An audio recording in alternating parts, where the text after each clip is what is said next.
بەشی پێنجەم مێژووی ژنان لە کوردستان و هەولێک بۆ نووسینەوەی مێژوو بەروانینێکی جیاواز. نەزەند بەگێخانی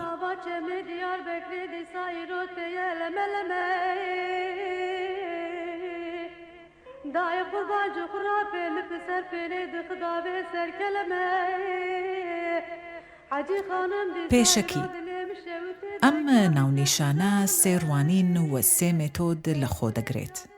یەکەم، مێژووی ژن کە باسکردنە لە باردۆخ و ڕۆڵی ئافرەت لە مێژووی 100 ساڵەی دوای پەیماننامەی سیڤەر.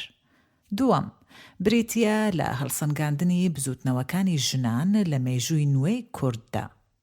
سێمیشیان بریتیە لە خوێندنەوەی مێژوو و لێکدانەوەیەکی تیۆری بە ڕوانینێکی فیمینیستانە.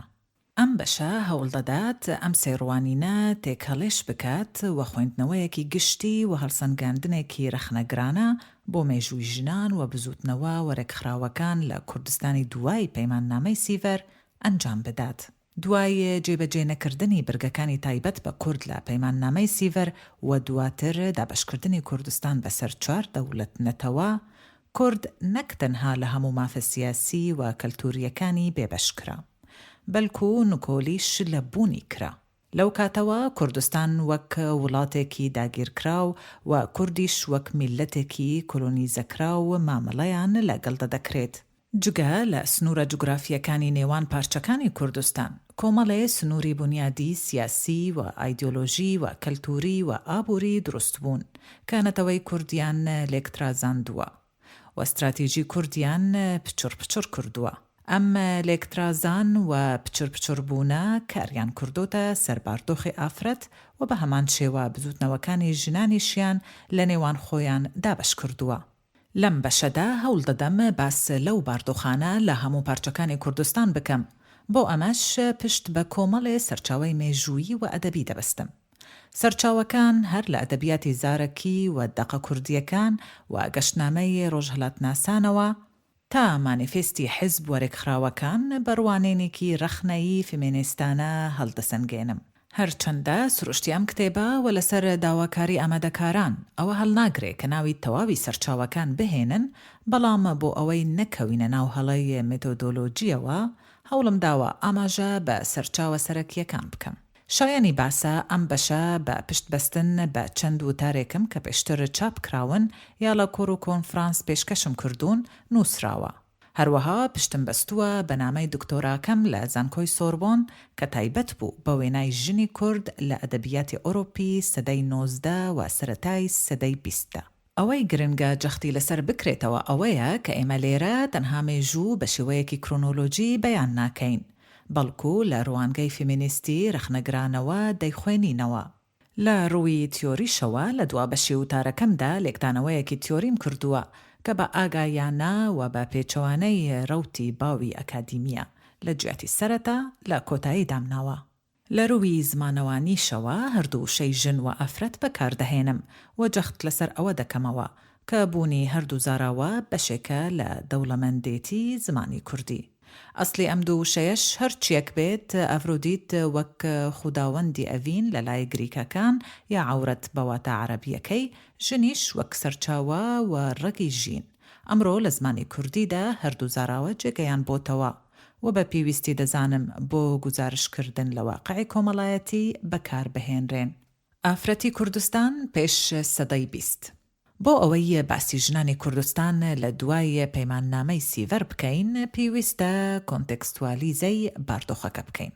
بۆ ئەمەش دەبێت ئاوڕێک لە مێژووی پێش پەیماننامەکە بدەینەوە، بە تایبەت سەردەمی عوسمانی و سەفەوی. ئایا ئەفرەت لە کوردستان مێژوویەکی نووسراوی هەیە؟ ئەگەر بەڵێ، ئەم مێژووە چۆن تۆمار کراوە و لەسەر چ بنەمایەک نووسراوەتەوە؟ وەڵامی ئەم پرسیارە هاوکاریمان دەکات لە داڕشتنی گۆتارێکی ڕێژەیی و بابەتیانە دەربارەی ژیان و ڕۆلی ژن لە مێژووی دوای پەیماننامەی سیڤەر.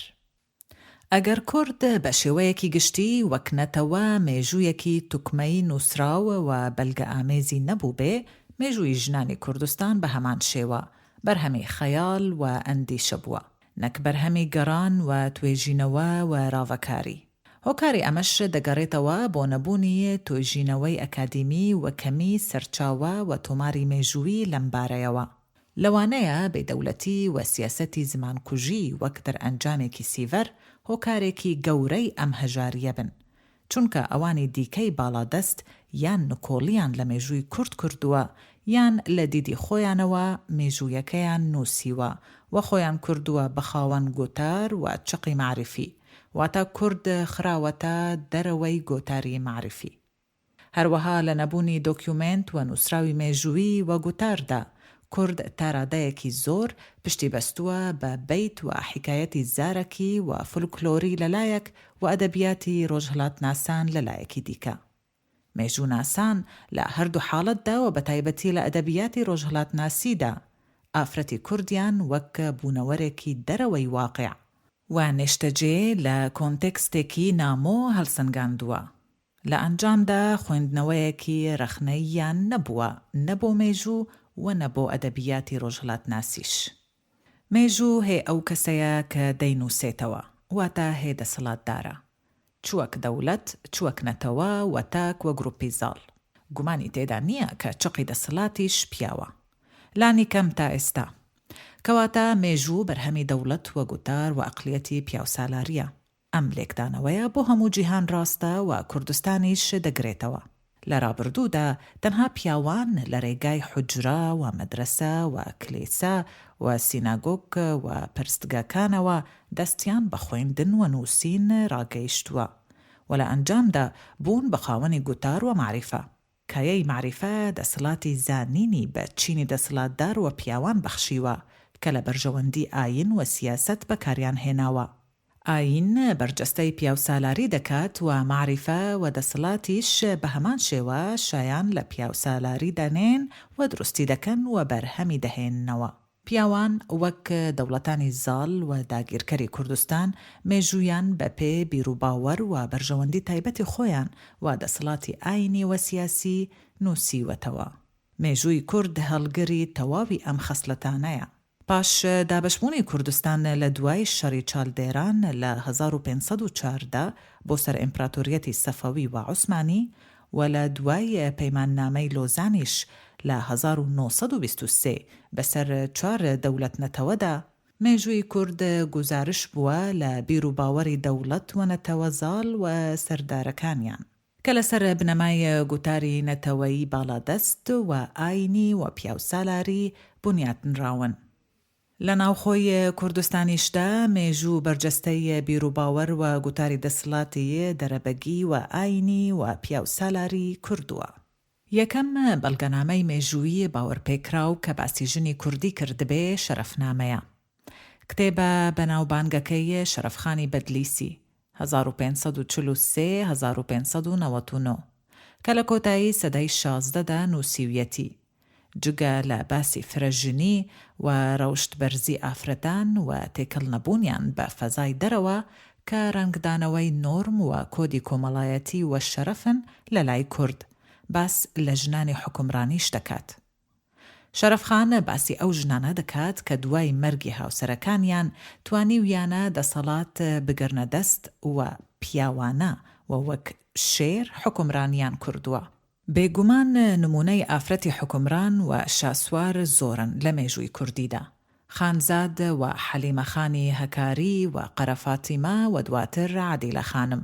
ئەم ژنە ناودارانە لە جیهانێکی پیاوانە و خێڵەکیدا بە بریاری خانەوادا و عەشیرەت دەسەڵاتیان پێدراوە و بە شێوەیەکی خۆڕسک نەریت و بیرروباوەری ئاینی و پیاوسالاری سەردەمی خۆیان بەرجەستە کردووە. دەتوانین بڵێن ئەو ژنانە پیاو بوون، بەڵام لە فۆرمی ژندا.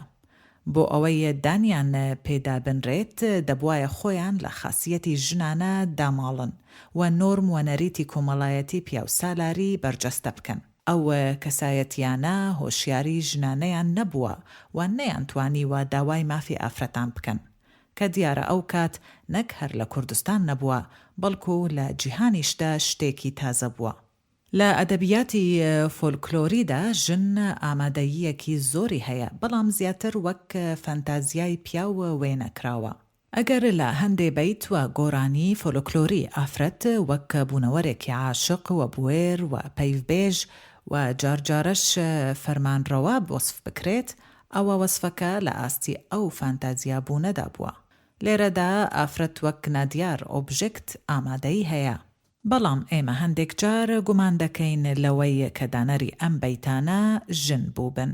ئەوەی بەڕوونی دیارە ئەوەیە کە ئافرەت لە بەردەم چاوەڕوانیەکانی کۆمەلگاوە پیاواندا و لە کوردستانێکی ژێردەستەدا لە چوارچێوەی پەیوەندیە جێندریەکان و نۆرمە پیاوسالاریەکاندا وەک لە شولار و جەستە پەرتەسک کراوتەوە بۆ زەوقی پیاوان و دوورە لەوەی خودێکی ئازاد سەبژێکت بێت.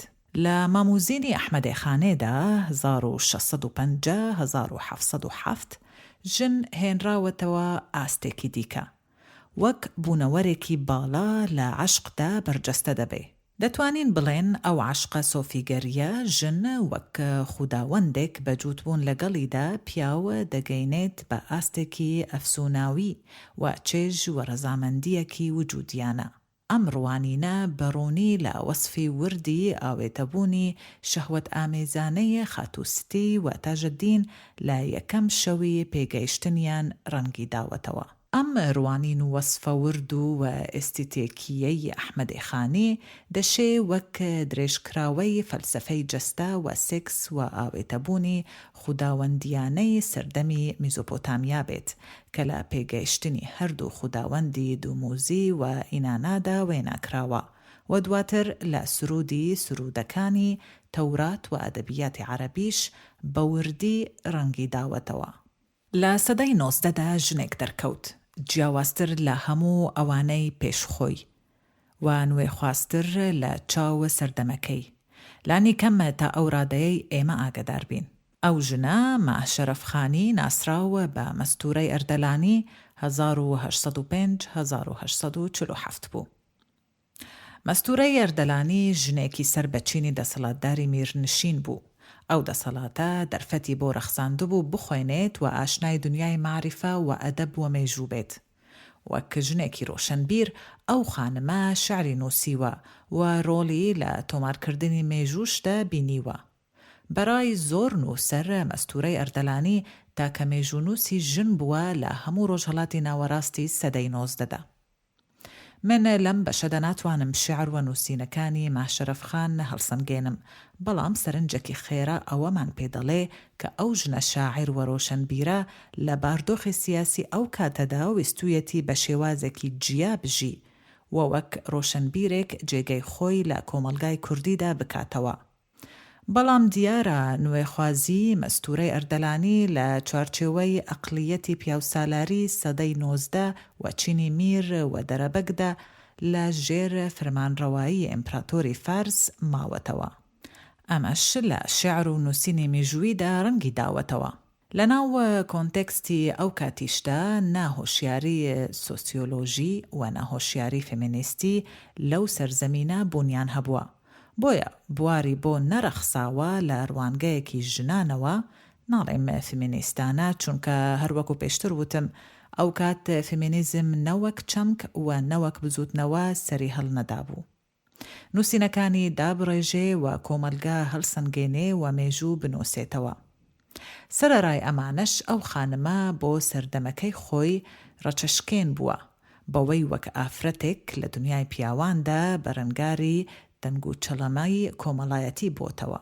بەڵام لە هەڵسەنگاندنی مێژووی کورد و ستایشی ژنانی کورددا ئەو دەنگ و چەڵەمانە کەم قسەیان لەسەر کراوە.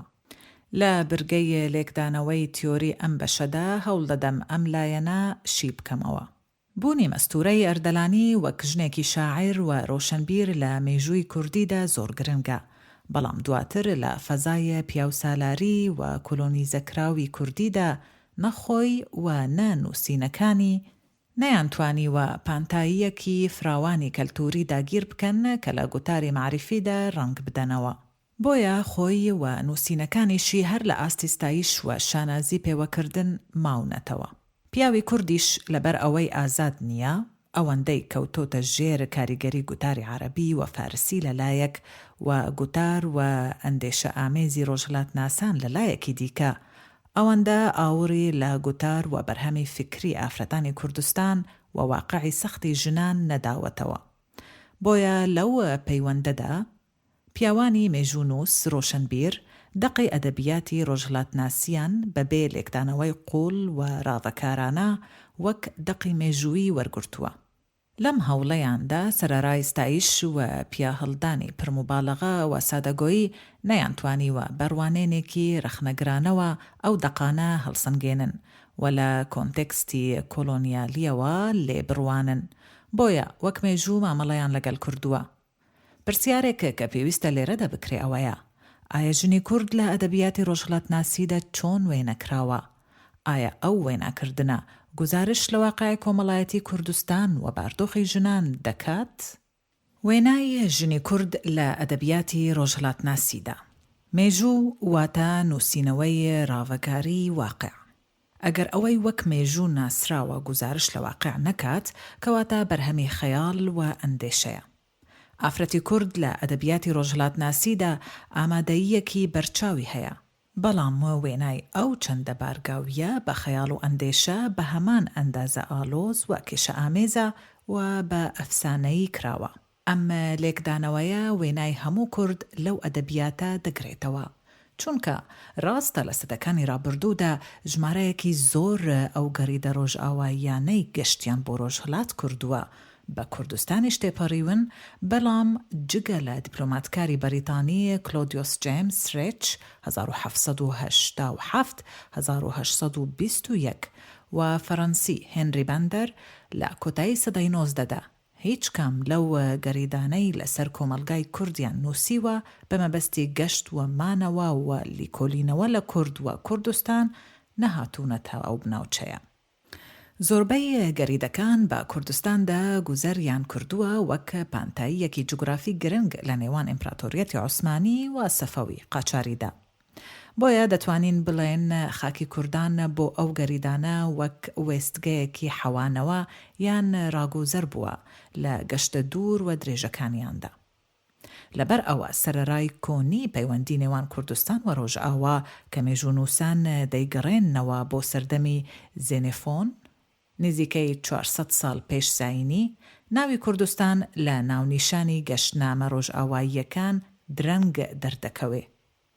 لە ڕاستیدا ناوی کوردستان لە ساڵی 1818دا لە دوو کتێبی ئیتاڵی و ئینگلیزی لەلایەن جۆن ماکدۆنالد کینێر 1782 تا 1830 و گیزێپە کەمپانێلا 1762 1835دا دەردەکەوێت، بەڵام باس و وەسفی ئافرەتانی کوردستان لەوە کۆنترە.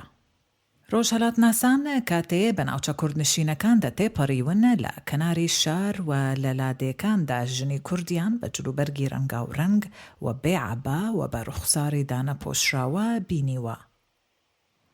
ئەم دیمەنە ئینتیباعێکی لا دروست کردوون کە پێچەوانەی ژنانی تورک و عەرەب و فارس بووە. لە خەیاڵی ئەو گەرێدانەدا ژن لە ڕۆژهەڵاتی داپۆشراودا لە ژێر پەچە و عەبا و حیجاب شاردراوەتەوە. بۆیە کە ژنانی جلوبەرگی ڕەنگاوڕەنگ و بێ سەرپۆش دەبینن لە دەشت وەلادەکانی کوردستان سەرسام دەبن. ئافرەتی کورد ئازادترن لە ئافرەتی دراوسێکانیان. ئەم ڕستەیە لە زۆربەی گەشتنامەکانی ڕۆژهەڵاتناسان بەدی دەکرێت و ڕوانینەکەش بە پلەی یەکەم لە نەبوونی حیجاب و ڕوخساری دانەپۆشراوی ژنی کوردەوە سەرچاوەی گرتووە. لە پاڵ ئەم وێنەیە وێنایەکی دیکەی ئافرەتانی کوردستان خراوەتە ڕوو. ئەویش خەسڵەتی شەروانی و جەنگاوەری ژنانی کووردە. لامارتین ئافرەتی کورد وەک ئەمازۆن شەروان وەسف دەکات. ڕۆژنامەی ئیلوسترێتد لۆندۆن نیوز هاوتا لەگەل بڵاوکردنەوەی وێنەیەکی شاسوار قەرەفاتیمە 1820-1865 لە 22 نیسانی 1854دا ئەو خانمە کووردە وەک شازادە و پەیامبەری کوردان ناو دەبات. لەگەل تێپەڕبوونی کات و گواستنەوەی زانیاری لە دەقێکی ڕۆژهەڵاتناسیەوە بۆ یەکێکی دیکە، دەقا و دەقبوون ئینتەرتێکستچوالیتی، ئەم ڕوانینە لە خەیاڵی ئەوروپیەکاندا خۆی دەسەپێنێت و شێوازێکی زاڵ و تا ڕادەیەک ئەفسانەیی وەردەگرێت. هەر ئەم خەیاڵەشە کە دواتر ڕۆڵی سەرەکی دەبینێت لە دروستکردنی وێنایەکی ئەرێنی و پرسیارکەر و کێشە ئامێز بۆ سەرجەم ئافرەتانی کوردستان. ئەگەر بە شێوەیەکی رخنەگرانە و بە پشتبەستن بە تیۆری میشێل فۆکۆ و دواتر ئێدوارد ساید ئەمە هەڵسەنگێنن، ئەوە دەگەینە ئەو ئەنجامەی کە تێبینی و سەرنجەکانی ڕۆژهەڵات ناسان هەرچەندە گزارش لەلایەنێکی بچووکی ژیانی ئافرەتی کوردستان دەکەن، بەڵام سادەگۆ و سەرڕوون و پابەند نین بە سەرنج و لیکۆلینەوەی بەلگە ئامێز و زانستیەوە. ئەمە بیرۆبۆچوونە کە دواتر پیاوی کورد وەک مێژووی ژنی کورد شانازی پێوە کردووە، پشتبەستووە بە ئایدیۆلۆژیای کۆلۆنیالی ڕۆژئاوا کە لە ناوەڕاستی سەدەی 19دا بە توندی گەشە دەکات. ئایدیۆلۆژیایەک کە بە پلەی یەکەم لەسەر بنچینەی بربەرەکانی کردنی دەسەڵاتی ئاینی ئیسلام و هەردوو ئیمپراتۆریەتی عوسمانی و فارسی کە ئیسلامیان بەرجەستە کردووە هەڵچەنراوە. سەرپۆش کە لە سەردەمێکی زۆر زووەوە لە ڕۆژهەڵاتی کۆندا هەبووە و دەربڕی هەندێ واتای کۆمەڵایەتی و جۆرێک لە سەحر و ئەفسانەش بووە. لە لای ڕۆژهەڵات ناسان بەرز کراوەتەوە بۆ ئاستی ئایدیۆلۆژیا و واتایەکی ئاینی سیاسی پێبەخشراوە و وەک چەکێکیش بەکارهێنراوە بۆ نزمکردنەوەی ئەوی دیکەی ڕۆژهەڵاتی و بەرزراگرتنی خودی ڕۆژئاوایی. لەسەر ئەم بنەمایە و بە سەرنجێکی خێرا و چاوپیاخشاندنێکی سادە و سەرەڕۆ ژنی کورد بەراورد کراوە و بەرز کراوەتەوە بۆ ئاستی ئایدیال و ئازادتر لە ژنانی دراوسێ. ئەم وێناکردنە لە سەدەی 20دا ڕاهەندێکی مێژووی وەردەگرێت و لە خەیاڵی ڕۆژئاوایی زاڵەوە دەگوازرێتەوە بۆ ناو خەیاڵی کوردی ژێردەستە و وەک ئامرازێکی هەڵسەنگاندن و ئەفسانەی ژنی کورد بەکاردەهێنرێت. تا ئەمڕۆژ ئەم گوتارە لەلایەن سیاسەتمەدار و ڕۆشنبیر و بەشێک لە فێمینیستانی کورد بۆ هەمان مەبەست و بەدەر لە تێرامانێکی رەخنەیی بەکاردەهێنرێت. ئێمە لێرەدا نکۆلیمان لەم وێناکردن و وەسفەن نییە و مایەی تێرامانیشە. بەڵام ئایا ئەم گوتارە تاکرەهەندە ڕەنگدانەوەی واقعی ئالۆز و سەختی کورد و ژنانی ستەم دیدەی کوردستانە؟ ئایا دەتوانین باسی کورد بکەین وەک مرۆڤێکی ئازاد و سربەخۆ؟ ئایا دەتوانین باسی ژنی کورد بکەین وەک تاک یا پێویستە وەک کۆ و فرەرەهەند و هەمە جۆر لە نزیکەوە بیان خوێنینەوە؟ ئەمانە کۆمەڵە پرسیارێکن دەبێ بکرێن و وەڵامدانەوەشیان پێویستی بە لێکدانەوە و شرۆفکاری زیاتر هەیە لەو دیدە سەرپێیەی ڕۆژهەڵات ناسەکان. گۆتاری ڕۆژهەڵات ناسی جگەلەوەی گزارش لە ئایدیۆلۆژیای زاڵی ڕۆژئاوا و پیاوی ڕۆژئاوایی دەکات، بە هەمان شێوەش بەرجەستەی ژێردەستەی کورد لەلایەک و دەسەڵاتی پیاوسالاریش لەلایەکی دیکە دەکات. زۆربەی گەریدە ڕۆژئاواییەکان کورد بە خێڵەکی و چەتە وەرێگر ناوزەت دەکەن. جگە لە سەرنجی سەرپێی خۆیان کاتێ بە کوردستان دەتێپەڕیون، ئەوە زۆربەیان ئایدیۆلۆژیای زاڵی ڕۆژئاوا و دواتر ڕوانینی پیاوانەی خۆیان بەرجەستە دەکەن. هەندێکیان بۆ نمونە کلۆدیۆس جێمس ریچ و ئەلێکسەندەر ژاپا کە زیاتر تێکەڵی کۆمەلگای کوردی بوون، بەڵام لە پەیوەندی دەبوون لەگەڵ پیاوانی کورد. لە وەسفی ڕەوشت و ئاکاری ژنی کورد پشتیان بە گوتەی ئەو پیاوە کوردانە بەستووە. بۆ نمونە کلۆدیۆس جێمس ریچ بە پشتبەستن بە وتەی بەگێکی کوردی سەدەی 19 بە ناوی فەیزوڵڵا ئەفەندی باس لە کەسایەتی و ڕەوشتبەرزی ژنی کورد دەکات و گرێ دەداتەوە بە پرسی کچێنی و مەسەلەی ناموسەوە. لێرە نۆرمە جێندەریەکان و بیرروباوەری کۆن و پابند بە چەمکی شەرەف لەسەر بنەمای جەستە و سێکچوالیتی ژن شایەنیان لێنراوە، نەک کەسایەتی و ژیانی ڕاستەقینە و ڕۆڵی سەختی ژن لە کۆمەلگا.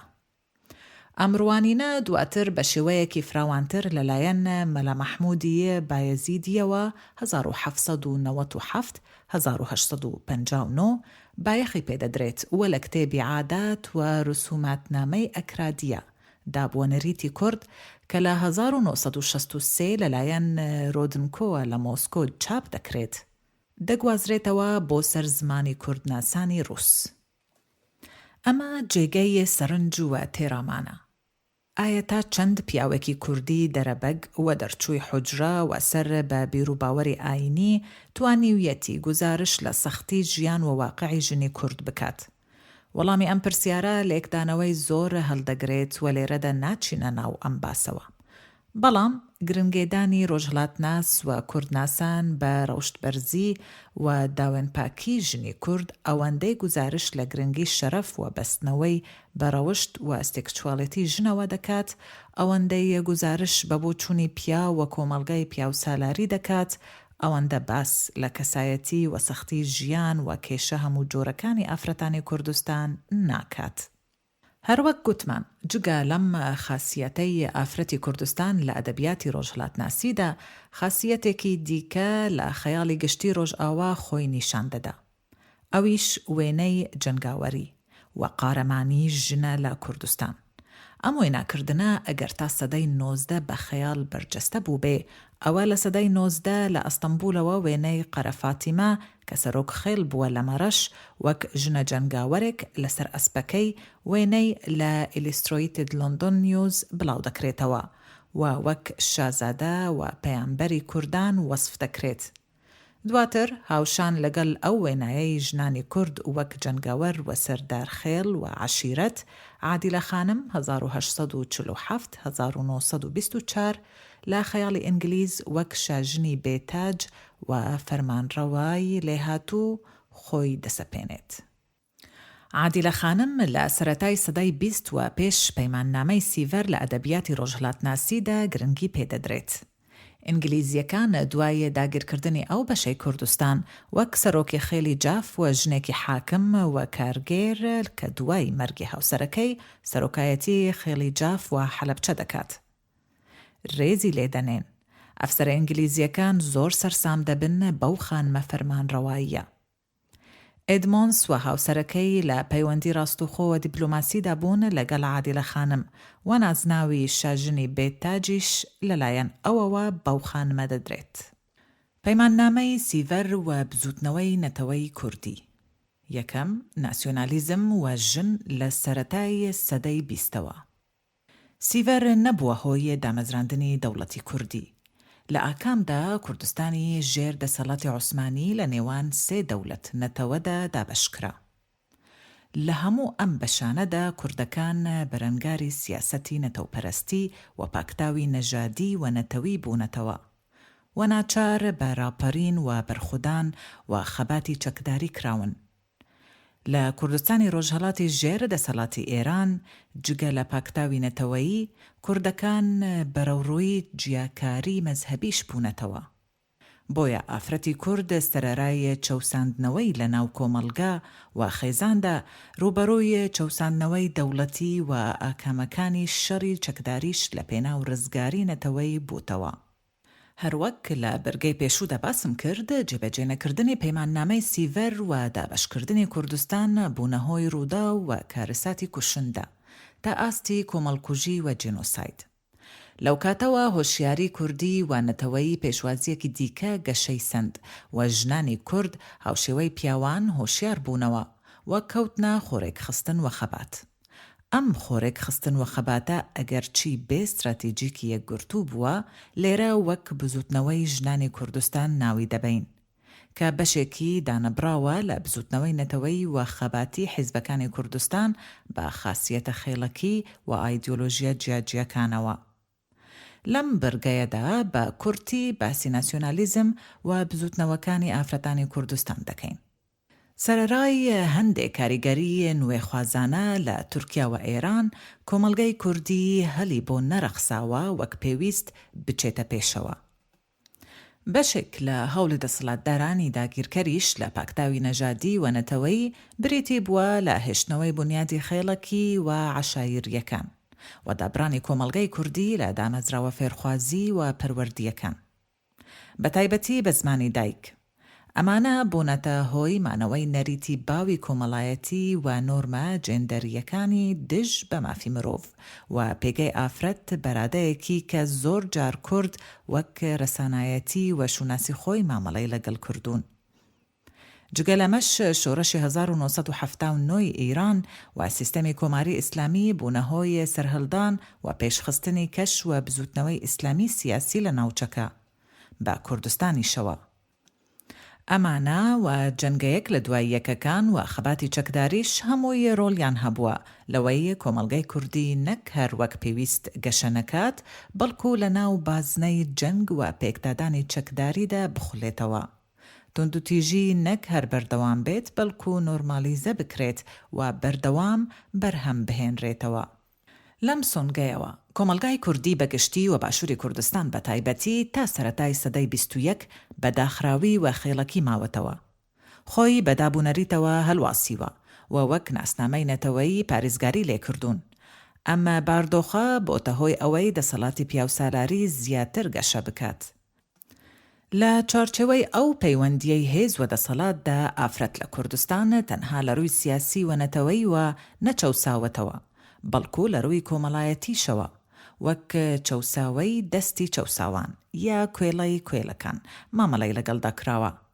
ئەگەر ژنان و پیاوان کوێڵەی دەوڵەتانی باڵادەست و زاڵ بن ئەوە ژنان بە ئیزافەی ئەمە لە چارچەوەی سیستەمی پیاوسالاریدا دیلی پیاوانیشن.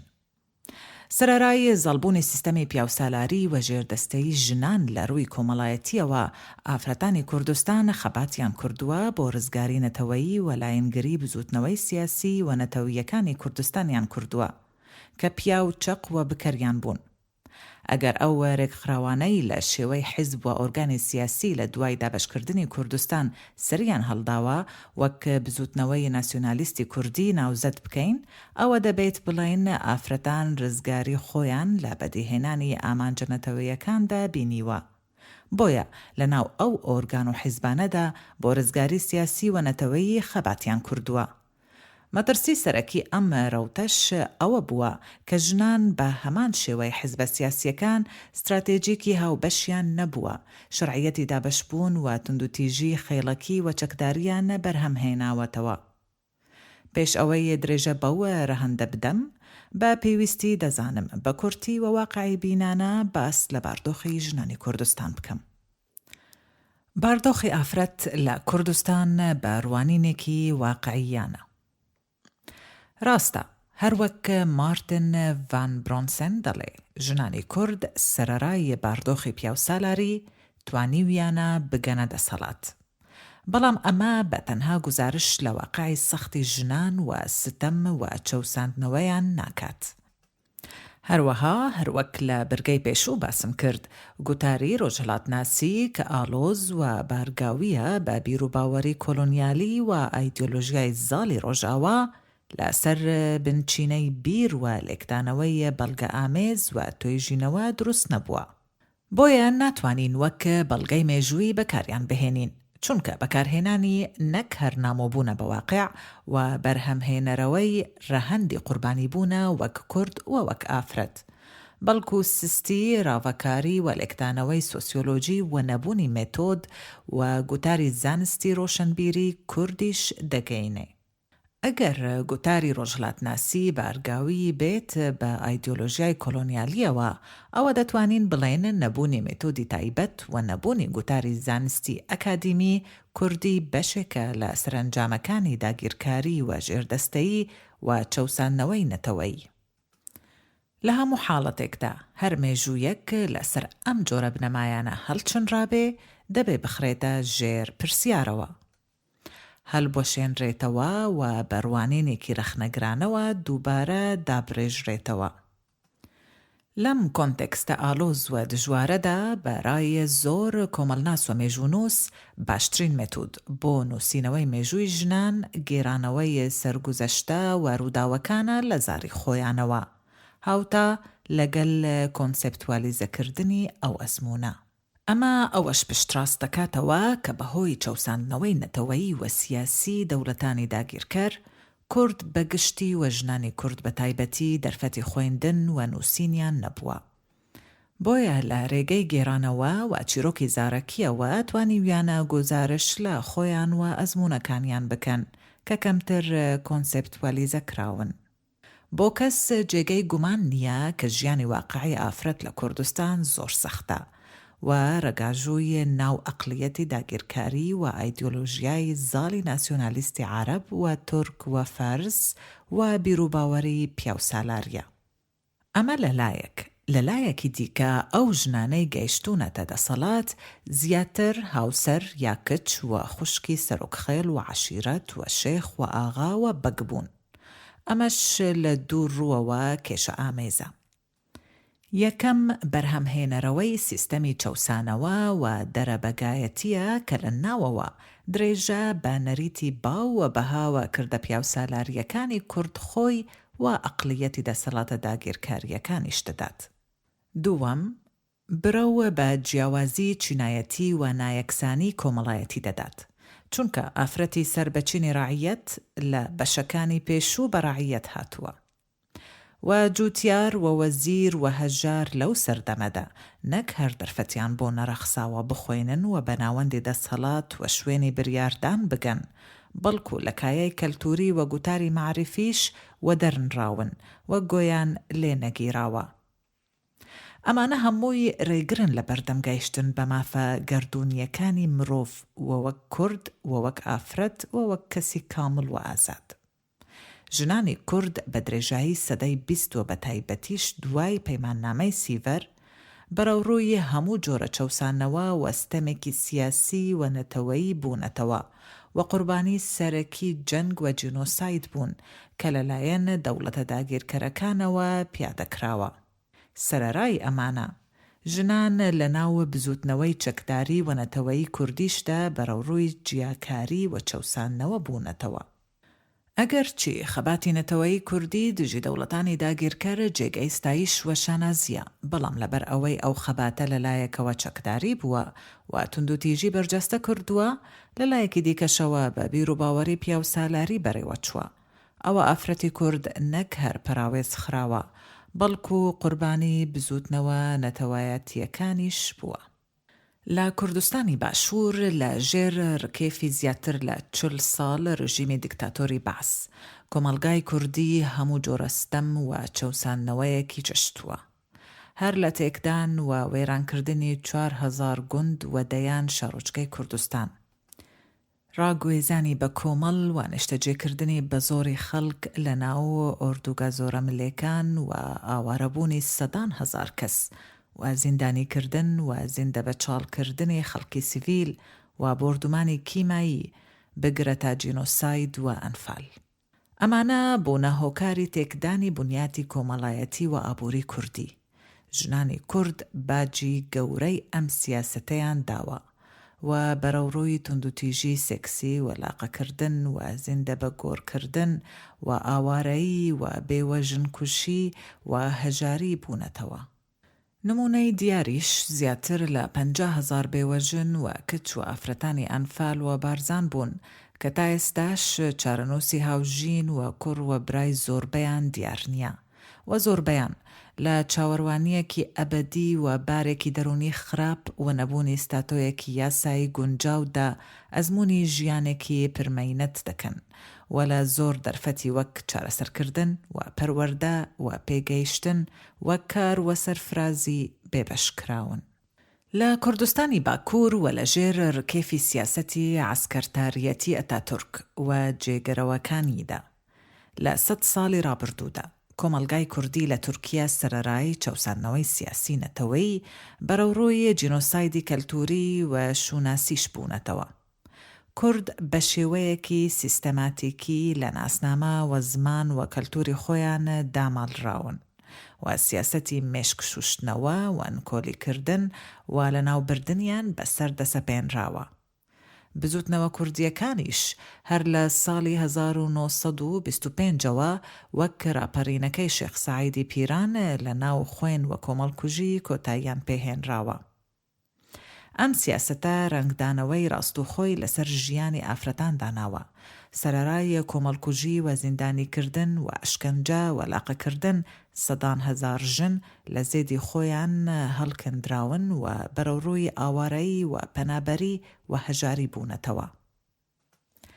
لە هەشتاکانی سەدەی ڕابردووەوە فرەتی کورد لەم بەشەی کوردستان جگە لە ناڕەزایی بەرگریان کردووە و هاوتای پیاوان لە بزوتنەوە و حیزبە کوردیەکان بەشداریەکی چاڵاکانەی سەربازی و سیاسیان کردووە کە دواتر زیاتر قسەی لەسەر دەکەم.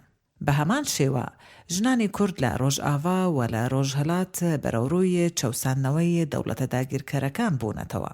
سیاسەتی داگیرکاری لە کوردستانی ڕۆژهەڵات لە سەردەمی پەهلەوی 1925-1979 و دوایی دامەزرانی کۆماری ئیسلامیش کوردی وەک کەمینەیەکی پەراوێزخراو لە بەرامبەر کۆمەڵگەی فارسی زاڵ و مەرکەزی بینیوە.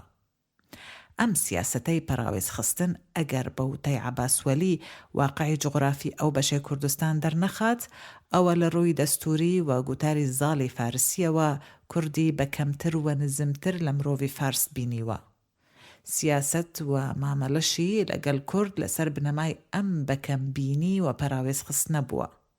هەروەها سەرەڕای چەوسانەوەی نەتەوەیی و سیاسی کۆمەڵگەی کوردی کە زۆربەی ئیسلامی سونیە لەلایەن ڕێژیمی دەسەڵاتداری ئێرانەوە بەتایبەت کۆماری ئیسلامی شیعەوە لە 1979 بەرەو ڕووی چەوسانەوەی ئاینیش بووتەوە.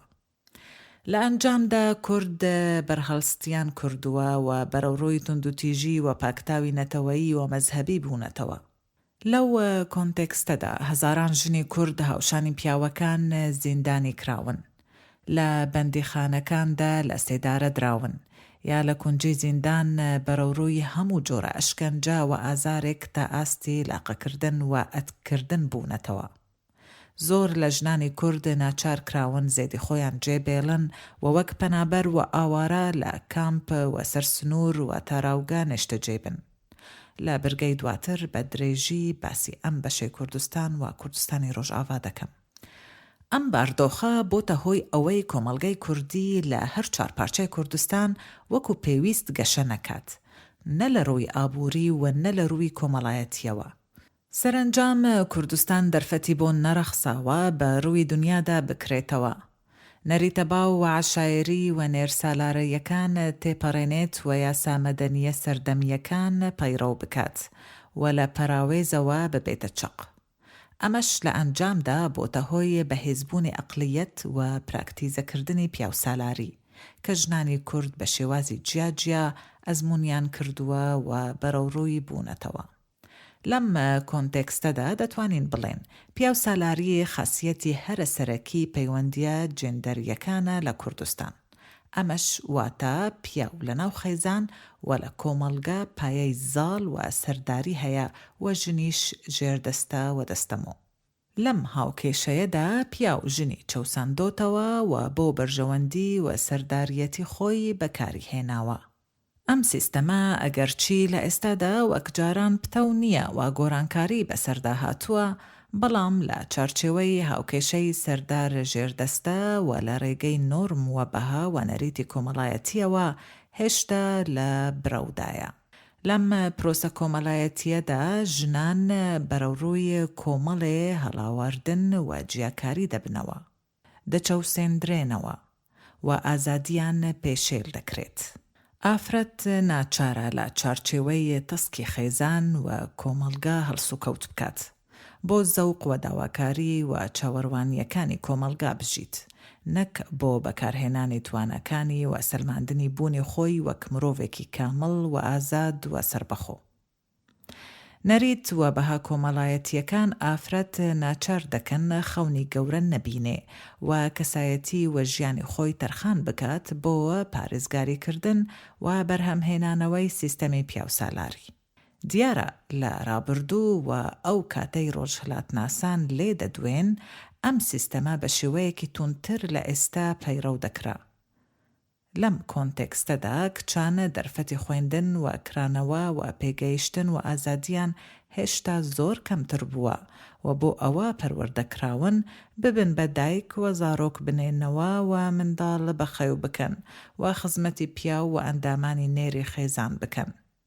جگە لەمە ئافرەت ئەرک و بەرپرسیارەتیەکی زۆری کاری دەرەوەی لە ئەستۆدا بووە، بە تایبەتی لە لادێکان و دوای پەنجەکانی سەدەی ڕابردووش لە شارەکان. کۆدە کۆمەڵایەتیەکانی وەک پاراستنی کچێنی و بە زۆر بەشودان و ژن بە ژن و گەورە بە بچووک و فرەژنی و خەتەنەکردن لە ڕابردوو زۆر لە برەودا بوون.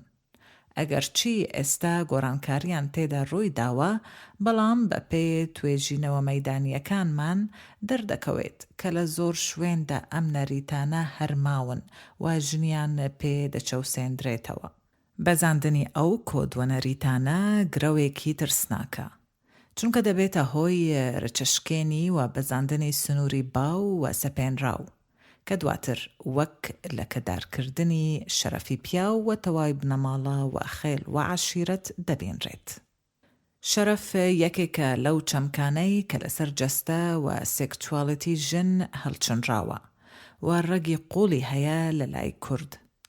لە چارچێوەی چەمک و تێگەیشتن و پەیڕەوی شەرەفدا ژیان و کەسایەتی و جەستە و سێکچواڵەتی ئافرەت گەمارۆدراون. جوولە و ڕەفتار و ئازادیەکانی پەرتەست کراونەتەوە. لادان لە کۆدەکانی شەرەف دەبێتە هۆی بڕینی سنوورە سوورەکان و ژیانی ژن و هەندێک جار پیاوانیش دەخاتە مەترسیەوە.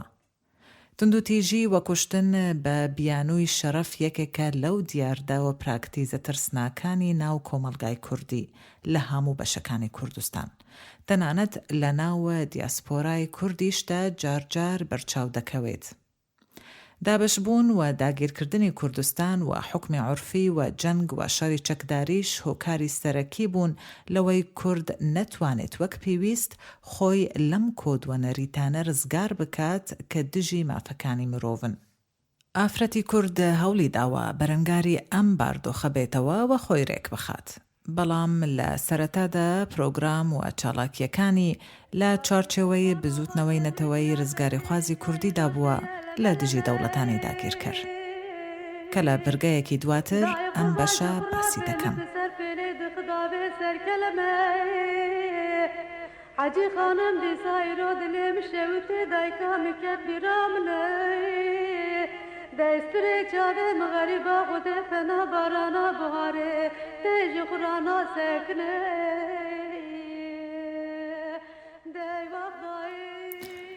ناسیۆنالیزم و فێمینیزم.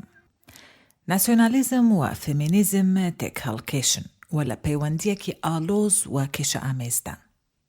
با پشتبەستن بە توێژینەوە ئەکادمیەکان دەتوانین ڕەگەی ناسیۆنالیزمی کوردی بگەڕێنینەوە بۆ کۆتایی سەدەی 19. ئەو کاتەی میر بەدرخان هەوڵی ئەوەی دەدا دەسەڵاتی میرنشینی بۆتان لە دژی دەسەڵاتی عوسمانی فراوان بکات. سەرەڕای ئەوەی کۆمەڵی گەنجی سەر بە خێزانە پایەدارەکانی ئەو کاتەیە دامودەستگاکانی عوسمانی هۆشیاری نەتەوەییان هەبوو و لە خەمی شوناسی نەتەوەی کوردی دابوون، بەڵام ناسیۆنالیزمی کوردی بە شێوەیەکی بنیادی لە پەیماننامەی سیڤەر و لۆزان سەرهەڵدەدات. بزوتنەوەی ژنانی کوردیش لە ڕووی مێژوویەوە لە شێوەی ڕێکخراو و پەیڕە و لە منداڵدانی ڕێکخراوە سیاسیەکانی کوردستان چەکەرەیان کردووە. ئایا دەتوانین چالاکی و بوونی ئەو ڕێکخراوانە وەک بزوتنەوەیەکی فێمینیستی پێناسە بکەین؟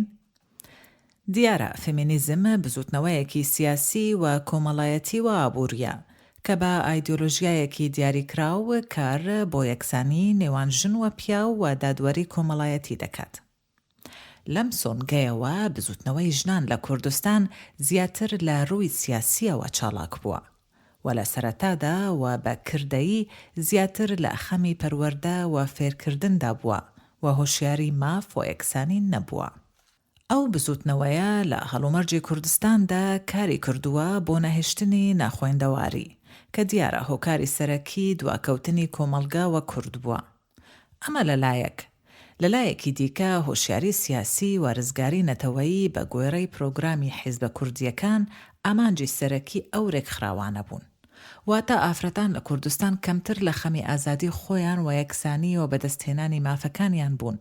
هۆشیاری سیاسی نەتەوەیی ئافرەتان شان بەشانی پیاوانی سیاسی هاندەر بووە بۆ خۆڕێک خستن و خەبات لە پێناو ڕزگاری کورد و کوردستان لە چارچێوەی پەیڕە و پرۆگرامی حیزبەکاندا. بۆ ئەمەش ئافرەتان زیاتر کاریان لەسەر پەروەردە و خوێندن وەک ئامانجی سەرەکی پێشخستنی کۆمەلگا و ڕزگاری نەتەوەیی کردووە. نهشتنی پەچەو عەبەش یەکێک بووە لە خەمەکانی ئەو کات کە پیاوانی کورد زیاتر لە ژنان کاریان بۆ کردووە. ئەم ڕەوتە دەشێ لە ژێر کاریگەری نوێخوازانەی کەماڵ ئەتاتورک و ڕەزاشا بوو بێت کە زیاتر کاریان بۆ بە مودێرنکردنی تورک و فارس کردووە. تا دوای راپەرینەکەی 1991 لە کوردستانی باشوور واتە کۆتاییەکانی سەدەی 20 ژمارەیەکی کەم لە ڕێکخراوەکانی ئافرەتان لە کوردستان کاری بۆ یەکسانی ماف و بەرەنگاربوونەوەی تونند و تیژیە جێندەریەکان کردووە. یەکەم ڕێکخراوی ژنانی کورد لە ساڵی 1990 بە ناوی کۆمەڵەی گەشەپێدانی ژنانی کورد لەلایەن ئافرەتانی نزیک و سەر بەچینی ڕۆشنبیری کورد لە ئەستەمبول دامەزرا. ئەم گروپە کاریگەری پیاوانی سەر بە بنەماڵە ناوەدارەکانی کوردی دەوڵەتی عوسمانیان لەسەر بوو وەک بەدرخانیەکان.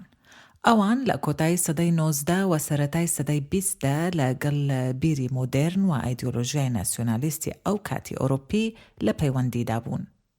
ئامانجی ڕێکخراوەکە بریتی بوو لە ڕۆشنبیرکردنی ژنانی کورد بە فکری مودێرن و لە پێناوی ریفۆرمکردنی ژیانی خێزانی کوردی. مێژوویە چاڵاکی و کاریگەریەکانی ئەم کۆمەڵەیە بە بەلگەوە نازانین، بەڵام ئاشکرایە ئەوان سەر بە خێزانی پایەدار و دەوڵەمەند و ڕۆشنبیر بوون و گومان دەکرێت لەوەیە کە توانی بێتیان نونەرایەتی ژنانی هەژار وەلادێ و مەینەتباریان کردبێت. لەناو خێزانە پایەدار و خوێندەوارەکان کە ئاستی ڕۆشنبیری بەرزتر بووە لە چاو خەڵکی سادا، بووە ڕەخساوە هەندێک لە کچەکان بچنە حوجرا و دواتر مەکتەب و فێری نووسین و خوێندنەوە ببن. ئەمە دەواازەیەکی گرنگ بووە بۆ هۆشیاری نەتەوەیی و ڕێکخراوەییان. هەر لەم سەردەمەدا ژنێکی دیکە لە خێزانێکی ئاین پەروەر و زانست پەروەر و پایەدار لە کوردستانی ژێر دەسەڵاتی بەریتانی دەردەکەوێت. ئەویش حەبسەخانی نەقیبە 1991-1953. حەبسەخانی نەقیب جگە لە هۆشیاری سیاسی و نەتەوەیی و پەروەردەیی لە ڕووی خێرخوازیەوە کارابووە. هاوکاری خەڵکی لانەواز و کەم دەرامەتی کردووە. لەبەر ئەوەی سەر بە خێزانێکی پایەدار و کراوە بووە، نەوەی کاک ئەحمەدی شێخ و ئامۆزای شێخ مەحموود بووە. حەبسەخانە دەرفەتی بۆ ڕەخساوە لە ڕووی پەروەردەییەوە پێ بگات و هاموشۆی دیوەخان بکات و دوای مەرگی هاوژینەکەشی دیوەخانە بەڕێوە ببات. ئەو یەکەم ژن بووە کە قوتابخانەیەکی تایبەتی شەوانەی بۆ کچان لە سلێمانی کردوتەوە و هانی دایکان و باوکانی داوە کچەکانیان بنێرنە قوتابخانە. لە 1930دا ڕێکخراوێک بە ناوی کۆمەڵەی ئافرەتانی کوردستان دادەمەزرێنێت. بێگومان بوونی ڕێکخراوێکی تایبەت بە ئافرەتان لەو سەردەمەدا زۆر گرنگ بووە، بەڵام لە ڕووی بەڵگەوە تا ئێستا مێژوو و چاڵاکیەکانی ئەو کۆمەڵەیە بە نادیاری ماونەتەوە. ڕەوتی نوێخوازی حەبسەخان بۆ ئەو کات لەوەشتە دەردەکەوێت کە هانی ئافرەتانی داوە جلوبەرگی سادە بپۆشن و خۆیان لە کەوای قورس ڕزگار بکەن. بۆ ئەمەش هۆکاری کەشوهەوای بەکارهێناوە و خۆی یەکەم کەس بووە کەوای فڕێداوە و تەنیا کراس سوهێلەکی پۆشیوە. لە 1946دا لە کوردستانی ڕۆژهەڵات لە ناو حیزبی دیموکراتی کوردستانی ئێران و لە ژێر سایەی کۆماری کوردستان لە مەهاباد ڕێکخراوێک بە ناوی یایا دادەمەزرێت. هەروەک ڕێکخراوەکانی پێشووتر ئامانجی سەرەکی ئەم گروپە جگە لە ڕاگەاندنی دڵسۆزی بۆ نەتەوە و بەهێزکردنی شوناسی نەتەوەیی لە مەیدانی خەباتی ژناندا، بریتی بووە لە بەڕۆشنبیرکردنی کۆمەڵگە لە ژێر سایەی کۆماردا، ئەمەش لە ڕێگەی ڕۆشنبیرکردنی ئافرەتان و پەرەپێدانی خوێندن و فێرکردن و نەهێشتنی نەخوێندەواریەوە. لە کوردستانی باشووریش لە 1952 کۆمەڵێک ئافرەتی سەر بە خێزانی سیاسەتماداران لە ناو پارتی دیموکراتی کوردستان ڕێکخراوێک ڕادەگەێنن بە ناوی یەکیتی ئافرەتانی کوردستان. ئەم ڕێکخراوە تا ئێستاش بەردەوامە و خاوەنی درێژترین مێژووە. لە پەیڕەوی ڕێکخراوەکەدا هاتووە ئافرەتان ڕای دەگەێنن کە ئامانجیان بریتیە لە بەرگریکردن لە مافەکانی ئافرەت لە هەموو بوارەکانی سیاسی و کۆمەڵایەتی و کەلتوریدا. لە پراکتیزدا چالاکی و هێلی سیاسی ئەمرێک خراوە بەشێک بووە لە سیاست و پرۆگرامی پارتی دیموکراتی کوردستان. هەر لەم بەشەی کوردستاندا لە 1989 و لە گەرمەی شاڵاوەکانی ئەنفالدا ژنانی ناو حیزب بووە سەر بە خانەوادە پایەدارەکانی ناو یەکێتی نیشتیمانی کوردستان لە ژێر سەرپەرشتی خاتوو هێرۆ براهیم ئەحمەد خۆیان ڕێکخست و ڕێکخراوی یەکێتی ژنانی کوردستانیان ڕاگەیاند کە تا ئێستا بەردەوامە و بە ژنان ناسراوە. ئەم ڕێکخراوە لە پەیڕەوی ناوخۆیدا ڕایدەگەێنێت کە وەڵامی پێداویستیەکانی ئافرەتانی ئاوارەوە پەنابەردەداتەوە کە لە شاڵاوی کۆمەڵکوژی ڕێژیمی باس ڕایان کردووە. هەروەها لە پەیڕەوەکەدا هاتووە کە ئەو ڕێکخراوە سربەخۆ و دیموکراتە و کراوەیە بۆ هەموو ژنان بەبێ جیاوازی نەتەوەیی و سیاسی. لە ئێران دوای شۆڕش و لە ماوەی دامەزراندنی کۆماری ئیسلامی جموجۆلی سیاسی لە کوردستان زۆر بوو. هەر لە سەرەتای شۆڕشەوە تا بەهاری 1980 و هێرشی سوپای ئیسلامی بۆ سەر کوردستانی ڕۆژهەڵات شارەکانی کوردستان تا ڕادەیەک سربەخۆ بوون. لەم ماوەیەدا زۆر ڕێکخراو دروست بوون بۆ بەڕێوەبردنی شارەکان و لە ناو هەندێک لەم ڕێکخراوانەش بە تایبەتی لە شارەکانی سنە و سەقز و مەریوان ئافرەتان توانیان خۆیان ڕێک بخەن و کۆمیتە و گروپ ڕابگەینن وەک کۆمیتەی ژنانی سنە، یەکیتی ژنانی مەریوان، یەکیتی ژنانی سەقز. ئەم ڕێکخراوانە هاوکاری هێزی پێشمەرگەیان دەکرد بۆ کارگێری سیاسی و بەڕێوەبردن. هەندێک لەم ژنانە بە تایبەتی لە ناو کۆمەڵی سەر بە فیکری مارکسی ماوەیی هۆشیاری چینایەتیان بەهێز بوو و داوای ڕزگاری چینایەتیان دەکرد. دوای هێرشی سوپای کۆماری ئیسلامی ئێران و داگیرکردنەوەی شارەکانی کوردستان ئەم ڕێکخراوانە لە ناوچوون. هەندێک لەو ژنانە دواتر چوونە ڕێزەکانی کۆمەڵی زەحمەتکێشانی کوردستان و چەکیان هەڵگرت و دەستیان کرد بە خەباتی چەکداری. ئەمەش ئەوە دەردەخات کە هەر کات کورد لە هەر بەشێکی کوردستان لە دەستی داگیرکەر ڕزگاری بوو بێت، هەڵی زیاتر بۆ ژنانی کورد رەخساوە بۆ خۆرێک خستن و وەگەرخستن و هۆشیاری و هەوڵدان بۆ بەدەستهێنانی مافەکانیان. کۆمەڵە بە یەکێک لە ڕێکخراوە سیاسیە پێشکەوتووەکانی ڕۆژهەڵاتی ناوەڕاست دادەنرێت کە ئافرەتان ڕۆڵێکی گەورەیان تێدەبینیوە. لەبەر ئەوەی سەر بە ئایدۆلۆژیای چەپ بوو بەشداری ژنان لە کۆمەڵە جیاواز بوو لە چاو ڕێکخراوەکانی دیکە. ژنانی سەر بەو ڕێکخراوە زۆربەیان گەنج و خوێندەوار بوون، سەر بە چینە هەمەجۆرەکانی کۆمەڵگە بوون لە شار و لە لادێ. نەک تەنها چینی شار و دەسەڵاتدار و نزیک لە بریاردەرانی ڕێکخراوەکە.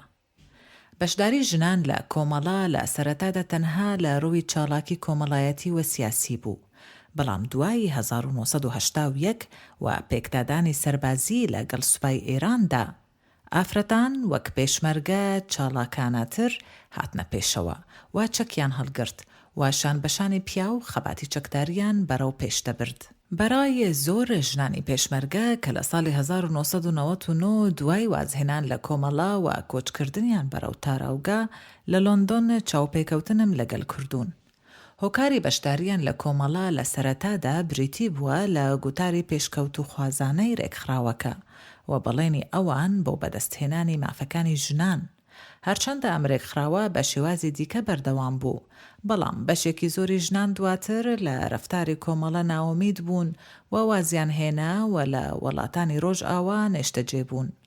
لە کوردستانی باکوور بەهۆی پاکتاوی ڕەگەزی و جینۆسایدی کەلتوریەوە باردۆخی کورد بەگشتی و ژنان بەتایبەتی لە ژێر سایەی سیاسەتی نەتەوپەرستی کەمالیزمدا زۆر دژوار بووە. پێش دامەزراندنی پەکەکە دەرفەتی خوێندن و پەروەردە و پێگەیشتن و تێکەڵبوون بە کایەی کەلتوری و هونەری و سیاسی ئەگەر نەڵێم هەر نەبووە ئەوە زۆر کەم بووە. بۆ نمونە ژنێکی هونەرمەندی وەک عایشەشان لە مافی گۆرانی و سترانبێژی بە زمانی دایکی بێبەری دەکرێت و ناچار بە بێدەنگی و دواتر نەفی دەکرێت.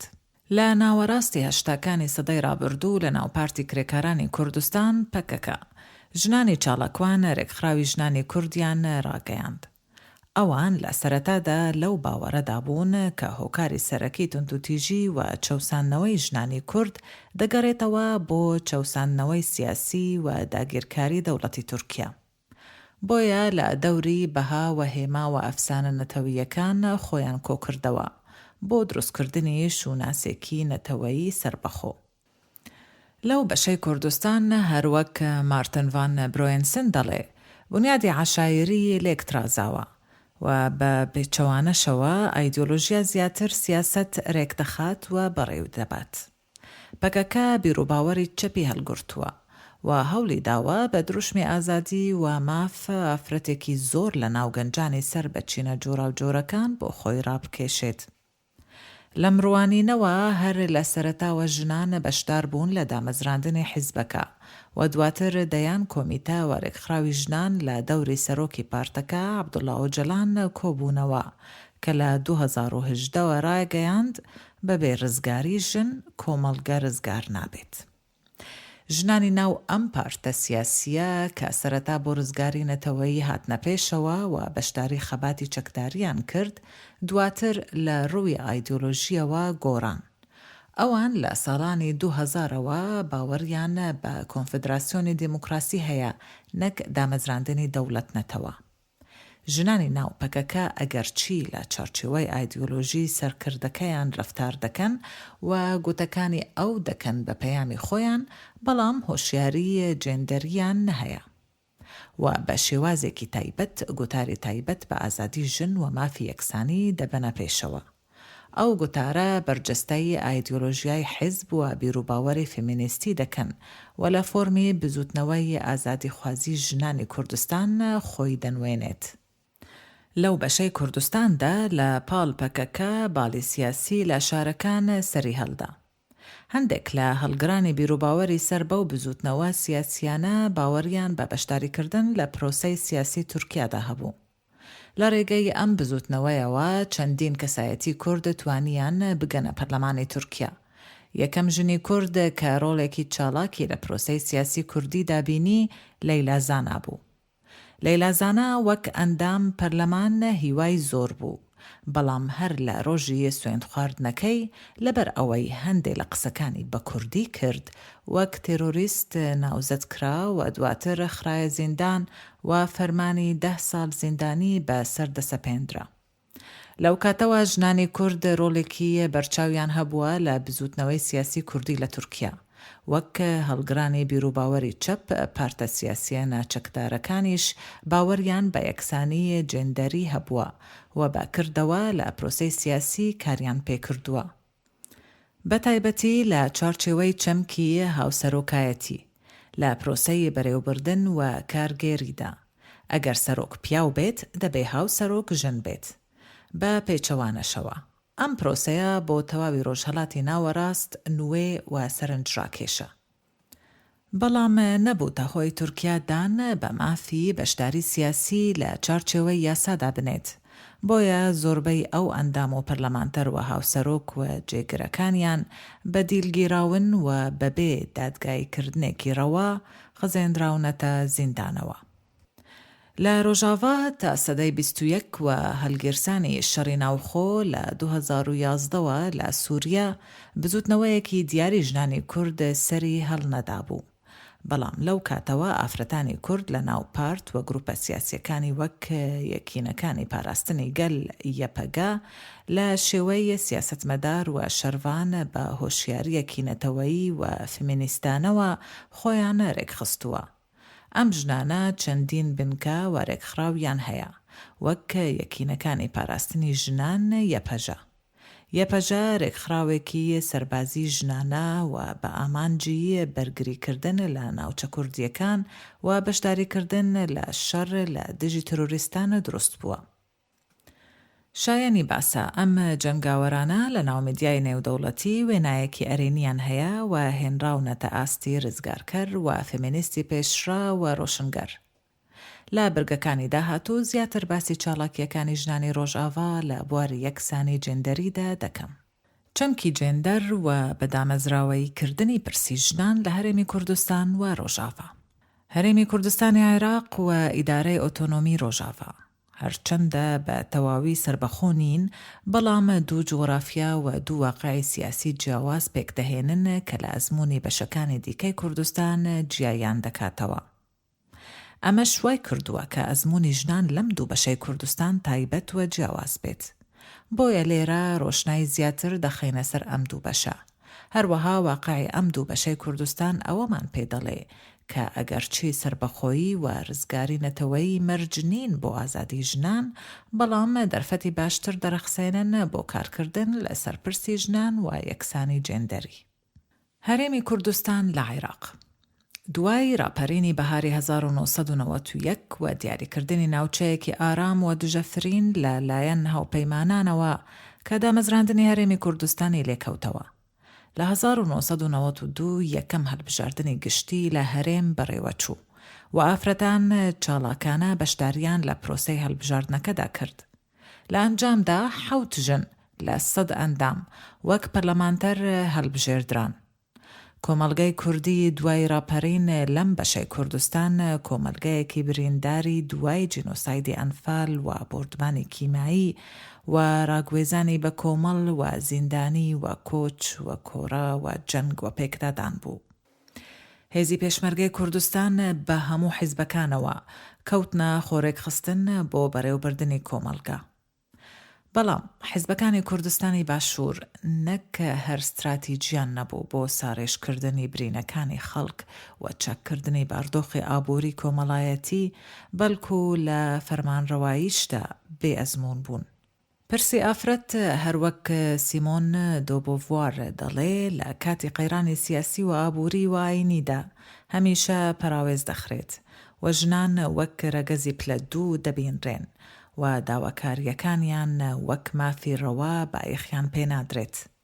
ئەمە لە هەرێمی کوردستان بە زەقی دیار بوو و مەینەتیەکانی بێوەژنەکانی ئەنفال و ئافرەتە زیندانیەکان و بریندار و جەرگسوتاوەکان خرانە پەراوێزەوە یان لانی کەم وەک پێویست بایەخیان پێنەدرا. پیاوسالاری هێزە سیاسیە کوردیەکان بەرادەیەک بوو کە هەندێکیان دەستیان کرد بە کوشتنی ژنان بە بیانووی سیخۆری. ئەمە بەشێک بوو لە پەیڕەوکردنی دەسەڵاتی پیاوسالاری و تەسفیەی حیساب جا تەسفیەی کەسی بوو بێت یا حزبی. بێریشمان نەچێت ئەو بەشەی کوردستان لە نەوەتەکانی سەدەی ڕابردوو لە ژێر دوو ئابلۆقەی ئابووریدا بوو. ئابلۆقەی نێودەوڵەتی لەسەر عێراق و ئابلۆقەی دەوڵەتی عێراق لەسەر هەرێمی کوردستان. دواتر کاتێ شەڕی براکوژی لە نێوان پارتی دموکراتی کوردستان و یەکێتی نیشتیمانی کوردستان هەڵگیرسا، برسیەتی و هەژاری و جەنگ خەڵکێکی زۆریان ناچار بە کۆچ کرد بەرەو ڕۆژئاوا. ئەم باردۆخە بەگشتی دەرفەتی ڕەخساند بۆ بەهێزبوونی حیزبە ئیسلامیەکان و گەشەسەندنی بیرروباوەری ئیسلامی سیاسی و کۆنەپارێزی. حیزبە ئیسلامیەکان گەمەیان بە هەستی سیاسی و کۆمەڵایەتی خەڵک دەکرد و ئافرەتیان کردبووە ئامانجی سەرەکی بۆ لە قالبدانی کۆمەلگا و گەڕاندنەوەی خەڵک بۆ سەدە تاریکەکان. سەرەرای ئەم باردۆخە ئافرەتانی کوردستان بێجوولە و بێباک نەبوون. ئەگەرچی لە شاخ ئافرەتێکی زۆر چوبوونە ڕێزی هێزەکانی پێشمەرگەوە، بەڵام حیزبەکانی ئەم بەشە باوەڕیان بە بەشداری چەکداری ژنان نەبوو. لە سەردەمی شەڕی چەکداریشدا ژنان لە ڕووی لۆجیستیکیەوە و لە خانە نهێنیەکاندا ڕۆلی زۆریان هەبوو و هاوپشتیوان و تەواوکەری شۆڕەشی شاخ بوون. سەرەڕای بوونی نمونەی هەندێک ژنی بەتوانە و خاوەن ئیرادە وەک مارگرێت جۆرج لە پارتی دیموکرات و هێرۆ براهیم ئەحمەد لە یەکیتی کە ڕۆڵیان هەبووە لە ناو بزوتنەوەی شۆڕەشگیری کوردی ئەم بەشەی کوردستاندا. بەڵام بە شێوەیەکی گشتی سەرکردایەتی سیاسی کوردی لە ماوەی شەڕی چەکداریدا نەک هەر باوەری بە بەشداری ئافرەت نەبوو، بەڵکو لە ناو خودی حیزبەکان ئافرەتانی چالاکوان پەراوێز خرابوون و ڕۆڵیان لە هەندێک کار و چاڵاکی وەک بەرگدور، چێشتلێنەر و برینپێچ و پۆستەچی بچووک کرابووەوە. ئەوە لە کاتێکدا لە شارەکان ئافرەتێکی زۆر لە ژێر دەسەڵاتی باس بەهۆی ئەنتیمای سیاسیەوە خرابوونە زیندانەوە و لە ناو دەبردران یان لە کۆمەڵگا زۆرەملێکان بە بێ پیاوە ژیانێکی پڕ مەینەتی دەژیان. لە دوای راپەرین هۆشیاریەکی نوێ لە نێوان ژنانی ئەم بەشەی کوردستان سەری هەڵدا کە سەرەرای ئەوەی هەڵگری پێناسەیەکی دیاریکراو نەبوو، بەڵام دەکرێت بە سەرەتای هۆشیاری فێمینیستی ناوزەت بکرێت. هاوتەریب لەگەڵ ئەو هۆشیاریە توندوتیژی بەرامبەر ئافرەتان و توندوتیژیە کۆمەڵایەتیەکانیش لە زیادبووندا بوون. هۆشیاری فێمینیستی وەک داواکاری مافی ئافرەتان و بەرەنگاربوونەوەی توندوتیژی و داوای بەشداریکردن لە کایەی بڕیاردان زیاتر لەلایەن ژنانی کوردی دیاسپۆرا گەشەی کردبوو. چونکە ئەوان لە پەیوەندی و بەریەککەوتنی ڕاستوخۆدا بوون لەگەڵ جیهانی دەرەوە و ڕۆژئاوا. هەروەها نەبەسترابوونەوە بە حیزبەکان و پرۆگرامی سیاسی ناوخۆوە. هاوکات لە فەزای ئازادی ڕۆژئاوا کەلتوری کۆنەپارێزی و خێڵەکی هەژمونی کەمتر بووە لە سەریان. ئەو ژنانە ڕۆڵیان هەبوو بۆ گواستنەوەی ئەم هۆشیاریە بۆ ناوخۆی کوردستان. کار و چالاکیەکانیشیان هەوڵێک بوون بۆ وەڵامدانەوەی پێداویستیەکانی ئەو سای ئافرەتانی کوردستان. ڕاگەیاندنی هەڵمەتی شەرەف لە کوشتندا نییە، بەناوی بزوتنەوەی ژنانی کورد دژی کوشتنی شەرەف ئامێز کە لە 8 مارسی 2000 ڕاگەیاندرا. کاریگەری زۆری هەبوو لەسەر ئاستی ناوخۆ و نێودەوڵەتیدا. یەکەم چاڵاکی وەک ڕنگدانەوەی ئەم هۆشیاریە فێمینیستیە لە ناوەوە بریتی بوو لە داواکاری کۆمەڵی ئافرەت بۆ گۆڕانکاری یاسایی، تاوەکو بە یاسا مافەکانی ژنان دابین بکرێت. لە 1992 دوای پێکهێنانی حکوومەتی هەرێم و پەرلەمان، ژنان یاداشتێکیان بڵاو کردەوە کە 30,000 ئافرەت ئیمزایان کرد و داواکاریەکانیان بەڕوونی دەربڕی بوو بۆ ریفۆرم لە یاسای باری کەسێتی و یاسای سزای عێراقی. دووەم چاڵاکی هەماهنگ و گرنگی ژنانی کوردستان بریتی بوو لە ئاساسکردنی ڕێپێوانێک دژی شەڕی براکوژی. کۆمەڵێک ژن لە سلێمانیەوە بۆ هەولێر بە پێ کەوتنەڕێ و لە ڕێگەش ژنانی لادێ و شارۆچکەکان چوونە ڕێزیان و بەرەوە پەرلەمانی کوردستان ڕۆیشتن. لە بەردەم پەرلەمان یاداشتێکیان ئاراستەی سەرکردایەتی هەردوو حیزبی دەسەڵاتدار پارتی و یەکیتی کرد و داوایان کرد شەڕ ڕابگرن و کێشەکانیان لە پەرلەمان چارەسەر بکەن. ئەگەرچی وەڵامی ئەو داواکاریە ئەو کات نەدرایەوە، بەڵام ئەم ڕێپێوانە لە مێژووی ئافرەتانی کوردستان و بزوتنەوەی فێمینیزمی کوردیدا زۆر گرنگە. هەر لەو ماوەیەدا چەندان ڕێکخراوی ئافرەتان لە کوردستان ڕاگەیەنران. ئەگەرچی ئەو ڕێکخراوانە زۆربەیان بە شێوەی ڕاستوخۆ و ناڕاستوخۆ سەر بە حیزبی سیاسی بوون، بەڵام بە هەمان ئاستی سەردەمی پێشوو پابەندی پرۆگرامی حیزبی نەبوون. هەندێک لەو ڕێکخراوانە لە سەرەتای نەوەتەکاندا بۆ نمونە ڕێکخراوی سربەخۆی ئافرەتان سەر بە بیرروباوەری چەپ وەلایەنگری حیزبی کۆمونیستی کرێکاری بوون. ئەمانە هەرچەندە لە ژێر کاریگەری حیزبیدا کاریان دەکرد، بەڵام لە ژێر کاریگەری ئایدیۆلۆژیای چەپ هۆشیاری چینایەتی و فێمینیستیان هەبوو و شێلگیرانە بەرەنگاری نەریتە کۆمەڵایەتیەکان دەبوونەوە، بەتایبەتی پرسی شەرەف و کوشتن بە بیانووی شەرەف. ئەگەرچی لە سەر زاری هەندێک لە ئەندامەکانیان کە نووسەر چاوپێکەوتنی لەگەڵدا کردوون، ئەوان ناواقعبین بوون، چونکە پرسی ئازادی ژنیان بە جۆرێک باس دەکرد کە لەگەڵ باردۆخی دوای راپەرین و شەری ناوخۆ و ماینەتیەکانی کۆمەڵگەی دوای ئەنفال و راپەرین و سەردەمی شەری ناوخۆ نامۆ بوون. لە دوای ڕوخانی ڕێژیمی باس لە 2003 و یەکگرتنەوەی هەردوو ئیدارەی کوردی هەولێر و سلێمانی لە 2005دا دەیان ڕێکخراوی ئافرەتان بە ناوی جیاجیا دروست بوون کە زۆربەیان سەر بە پارتە سیاسیەکان بوون. تەنانەت حیزبە ئیسلامیەکانیش وەک یەکگرتووی ئیسلامی کوردستان ڕێکخراوی تایبەت بە کاروباری ژنانیان دامەزراند کە لە ڕێگەی شەریعەتی ئیسلامیەوە مافەکانی ئافرەتیان دەوروژاند. سەرەرای ئەمەش پرسی هۆشیاریکردنەوەی ڕایگشتی دەربارەی ئازادیەکانی ژن و بەرەنگاربوونەوەی کوشتن بە بیانووی شەرەف و توندوتیژی خێزانی هاوتا لەگەڵ پارێزگاریکردن لە ژنانی ژێرمەترسی کوشتن لەم بەشەی کوردستان خرانە ناو ئەجندای سیاسیەوە. هەندێ لەو ڕێکخراوانە ڕۆژنامە و گۆڤاری خۆیان هەیە بۆ زیاتر گەیاندنی بیرروباوەڕ و کارەکانیان بە جەماوەر. ئەمڕۆ سەرەرای کەم و کوڕی زیاتر لە 50 ڕێکخراوی ئافرەتان لە هەرێم چاڵاکن، چکە لەمەش شێلتەر و پەناگەی تایبەت بۆ پاراستنی کچان و ژنانی هەرەشە لەسەر کراونەتەوە و کاری گرنگ دەکەن. دوو هۆکاری سەرەکی بوونەهۆی ئەم کرانەوەیە. یەکەم بوونی بزوتنەوەیەکی چاڵاکی ژنانی کورد لە دیاسپۆرا کە پێشتر ئاماژەی پێکرا.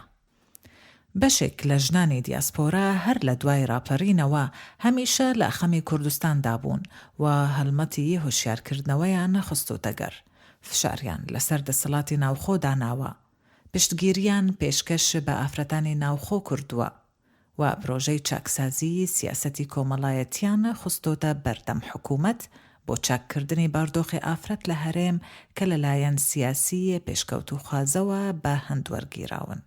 هۆکاری دووەم بریتیە لە کرانەوەی ئەم بەشەی کوردستان بەسەر جیهانی دەرەوەدا.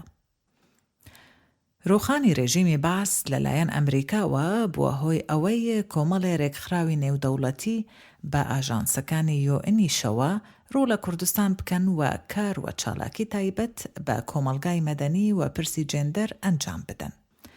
دوا بە دوای دیداری نێودەوڵەتی یۆئن بۆ کاروباری ژنان لە پەکین 1995 کە چەندین ژنی کورد وەک نوێنەر بەشداریان تێدا کرد.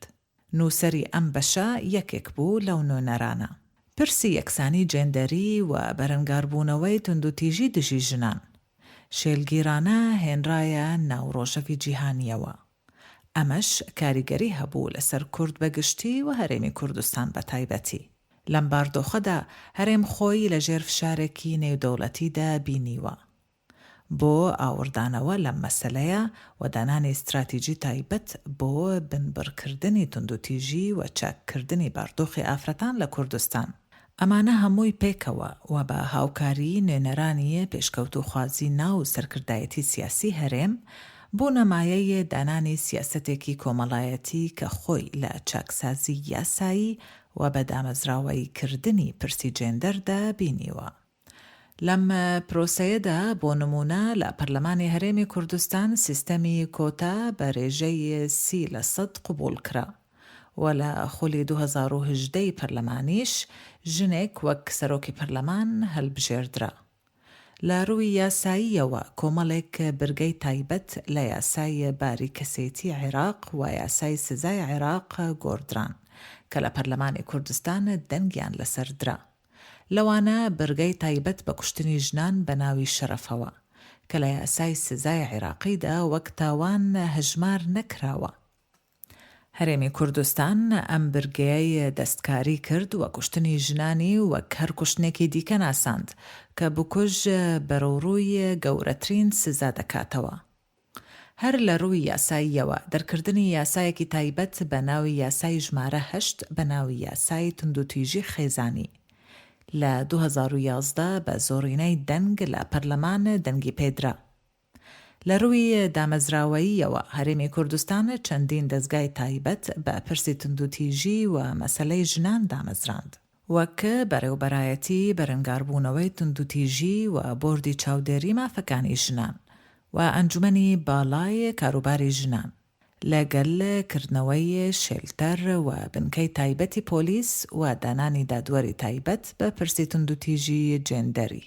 ئەمانە هەمووی هەنگاوی گرنگ بوون و بە هاوکاری و هاندانی شێلگیرانەی ئافرەتان بەرهەم هاتوون. بەڵام لە واقعدا وەک پێویست جێبەجێ نەکراون و تا ئێستا نەبوونەتە مایەی گۆڕانکاریەکی گەورەی کۆمەڵایەتی لە هەرێمی کوردستان. هۆکارێکی سەرەکی ئەم نەگۆڕانە کۆمەڵایەتیە دەگەڕێتەوە بۆ گەشەسەندنی ئایدیۆلۆژیا و پراکتیزی ئیسلامی سیاسی کە ئێران و تورکیا و سعودیە لە ڕێگەی پارتە ئیسلامیە کوردیەکانەوە ڕۆلی گەورەیان تێدەبینیوە. بۆیە هەرێمی کوردستان بۆتە مۆڵگەی زۆرانبازی دوو هێزی دژبەیەک، هێزی پێشکەوت و خواز و یەکسان خواز لە بەرامبەری هێزێکی کۆنەپارێزی ئیسلامی. کۆمەڵگا و ئافرەت لەم زۆرانبازیەدا بوون بە بارمتە.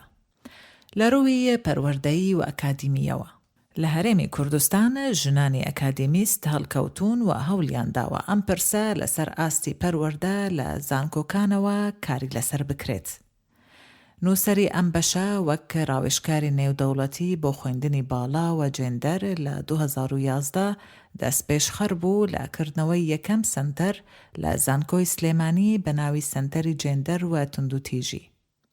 ئەم سنتەرە لە لایەن بریتیش کانسل و زانکۆی برێستلی بریتانیەوە هاوکاری دارایی پێبەخشرا و دواتر حکوومەتی هەرێم بڕەوی پێدا.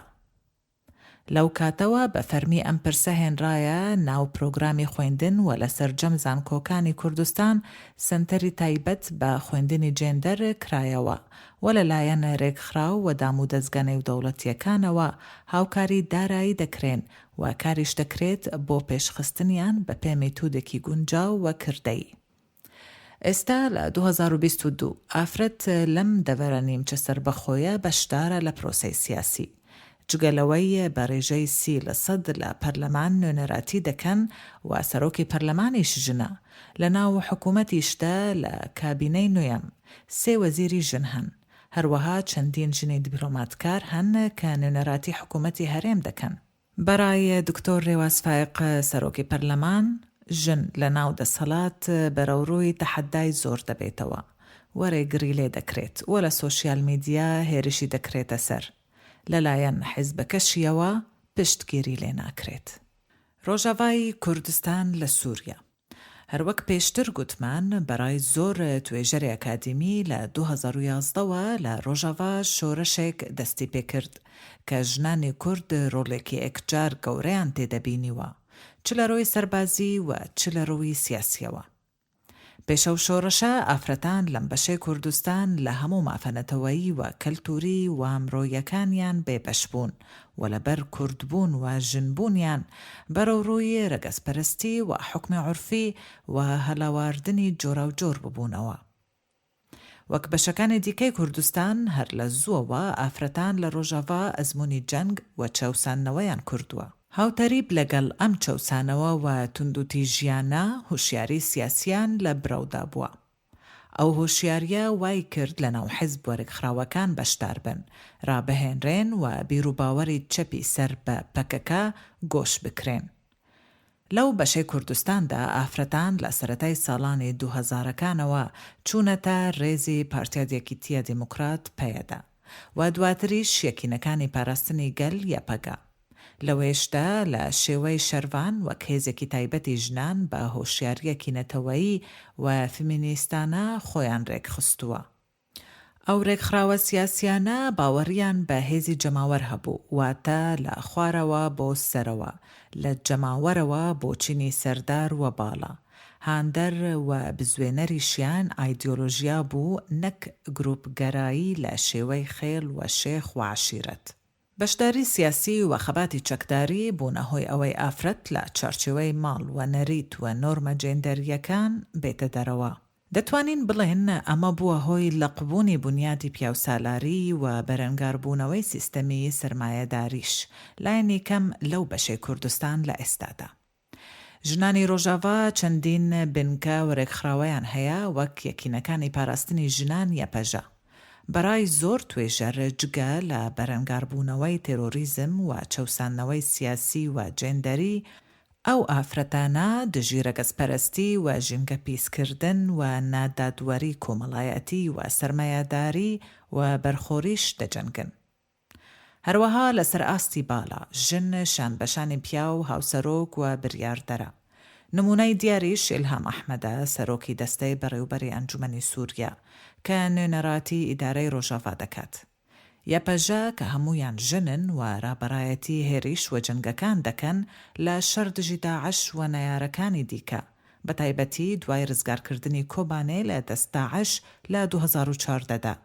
ڕۆڵێکی گەورەیان بینیوە و جیهانیان بە ئازایەتی و جەنگاوەریان سەرسام کردووە. ئەم شۆڕەشە باوەری بە دیموکراسی ڕاستەوخۆ و لە دەرەوەی بنیادی دەوڵەت نەتەوە هەیە و توانسازی و بەهێزکردنی ژنان وەک ئامانج بۆ بەدێهێنانی کۆنفیدراسیۆنی دیموکراسی دەبینێت. یەکێک لە هەنگاوە هەرە گرنگەکانی ئەو بەشەی کوردستان دەرکردنی میساقی یان کۆنتراکتی کۆمەڵایەتی بوو کە لە 2014ەوە لەلایەن هەموو پێکهاتەنەتەوەی و ئاینیەکانی باکووری ڕۆژهەڵاتی سووریا ڕاگەیەنرا. ئەم دۆکیومنتە لەسەر بنەمای ئۆتۆنۆمی دیموکراسی و کۆنفدراسیۆنی دیموکراسی داڕێژراوە و باوەڕی بە ئازادی، دادوەری و کەرامەت و دیموکراسی هەیە. لەسەر بنەمای پرینسیبەکانی یەکسانی و ژینگە پارێزی بۆ بەشداری پێکردنی ژنان لە ئەنجومەن و دەسەڵاتە باڵاکان و سەرجەم دامودەستگاکان، کۆنتراکتی کۆمەڵایەتی داوای سیستەمی هاوسەرۆکی و کۆتایی جێندەری بە ڕێژەی لە سەدا 40 دەکات.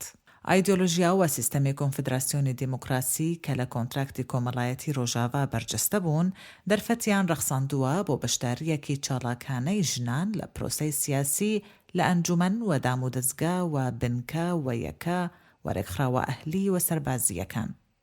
هەروەها پرسی جێندەر وەک چەمکێکی نوێ بە ناوی ژنۆلۆژی خرایە ناو پرۆگرامی خوێندن لە ڕۆژاوا کە ئەکادیمیای ژنۆلۆژی و فاکەلتی تایبەت بەم پرسەیە لە زانکۆی قامیشلۆ دامەزراندووە. ژنۆلۆژی چەمکێکی نوێیە بە دەستپێشخەری ژنانی باکوور و ڕۆژاوا لە ژێر سایەی نیمچە سەربەخۆییدا سەری هەڵداوە. ڕەگی ئەم تێرمە دوو واتە هەڵدەگرێ، یەکەم ژن و دووەم ژین. چەمکەکە هەردوو واتە بەرجەستە دەکات و لەلایەن تەفگەرا ژنێن کوردستانێ وەک زانستێکی نوێ فێمینیزم و یەکسانی جێندەری و ڕۆشنگەری فکری کاری پێدەکرێت. لە ئەدەبیاتی تایبەت بە ژنۆلۆژیدا دەردەکەوێت کە ئەم چەمکوە بیرروباوەرە خۆی لە ئایدۆلۆژیای پەکەکە و سەرکردەکەیدا دەدۆزێتەوە کە دەڵێ بەبێ ئازادی ژن کۆمەڵگە ڕزگاری نابێ. ژنۆلۆژی بەشێکە لە کۆنفدراسیۆنی دیموکراسی و وەک تیۆر و ئاکارێکی سیاسی باوەری بە دابەشکردنی دەسەڵاتەکان و سەروەری جەماوەر و هاوڵاتیان هەیە، نەک دامەزراندنی دەوڵەت نەتەوە. ئەم چەمکە بەڕای ئەندامانی ناوتەفگەرا ژنێن کوردستانێ پێناسایەکی تاکرەهەندی نییە و ڕۆژانە بە پێویستی و بەرەو پێشچوونەکانی کۆمەڵگە خۆی پێناسە دەکاتەوە و خۆی لەگەڵ ڕۆحی سەردەم دەگونجێنێت. بیرروباوەریشیان لە ڕێگەی وەرکشۆپ و کۆرسی خوێندن و گۆڤار و کەناڵی جۆرا و جۆری دیکەوە بە کۆمەڵگە دەگەیێنن. ئەو زانستەی لە تەوەری ژن گەشە دەکات دەبێتە هەنگاوی یەکەم بەرەو سۆسیۆلۆجیایەکی ڕاستەقینە. دروشمی ئەو بزوتنەوەیە. دەتوانین ژنۆلۆژی و کۆنتراکتی کۆمەڵایەتی ڕۆژاوا وەک وەرچەرخانێکی نوێ وەسف بکەین لە مێژووی ژنان، نەک تەنها لە کوردستان، بەڵکو لە هەموو ڕۆژهەڵاتی ناوەڕاست. چارەنووسی ئەم بیرروباوەر و چەمک و کۆنتراکتە لە جێبەجێکردن و ڕەنگدانەوەی لە واقعدا و بە شێوەیەکی درێژخایەن لە ئێستادا نادیارە. لە شوێنێکی وەک ڕۆژهەڵاتی ناوەڕاست و لە باردۆخی جیۆپۆلیتیکی ناوچەکەدا کە دیکتاتۆریەتی ئاینی و سیاسی تێدەکارایە، ئەم هەنگاوانە بەرەوڕووی تەحەدای زۆر و لێکدانەوەی کێشە ئامێز دەبنەوە. سەرەڕای ئەمانەش ئەم ئەزمونە پێمان دەڵێ کە ئازادی و خودحکومرانی دەرفەت دەرەخسێنن بۆ کرانەوە و چەمک و چاڵاکی و سیاسەتێکی جیاواز کە ژێردەستەیی و داگیرکاری نەیهشتووە بەشەکانی دیکەی کوردستان پێ بگەن. ئەگەر ڕۆژاوا هەنگاوی زیاتر بەرەو سەربەخۆیی بنێت، ئەوە ئەو ئەزمونەی ئازادی و سیاسەتە جێندەریە لەوانەیە گەشە بکات و ببێتە مایەی دابینکردنی یەکسانی زیاتر لە نێوان ژن و پیاودا. ئەمەش مەتەڵێکە و تەنیا داهاتوو دەتوانێت پێمان بڵێت تا چەند ئەممە هەوڵ و خەباتە دەبنە مایەی پێشکەوتن و برەودان بە کۆمەڵگەیەکی کراوە و یەکسان خواز و دادوەر لە ڕۆژهەڵاتی جەنگ ئامێز و لە ژێر ڕکێفی ئەو دەوڵەتە دیکتاتۆرانەی کە فەرمانڕەوایی کوردستان دەکەن. لێکدانەوەی تیۆری. هەستیاری جێندەری. هەستیاری جێندەری جەندەر سێنسیتیڤیتی بریتیا لە پرۆسەی هوشیاربوونەوە دەربارەی هەموو ئەو جیاکاری و هەڵاواردنانەی لەسەر بنەمای جێندەر دەکرێن. ئەمە شواتە تێگەیشتن لە پەیوەندیە جێندەریەکان وەلەو ئاکارانەی کە وا دەکەن ئافرەت بەکەم بزانرێت، جیاکاری بەرامبەر بکرێت لە ناوەندەکانی بڕیار و ئاڵوگۆری و ڕۆشنبیری و ئابووری و دەربنرێت.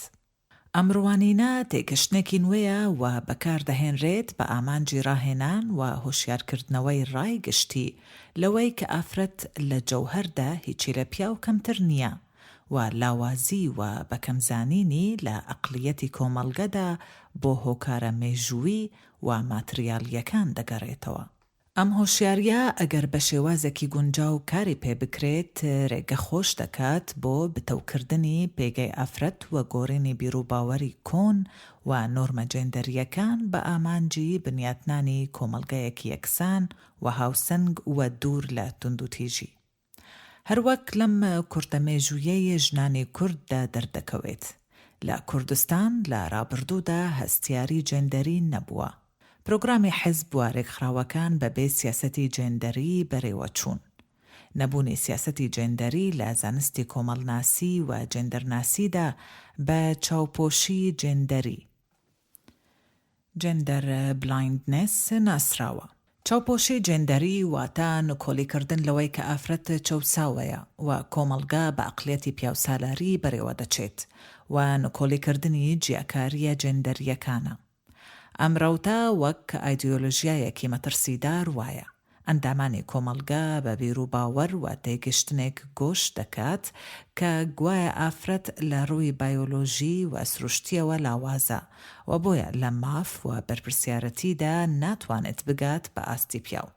لەم بیرروباوەرەوە ئافرەت لە جەوهەردا وەک زەعیفە و بێتوانە و کەمتر لە پیاو پێناسە دەکرێت.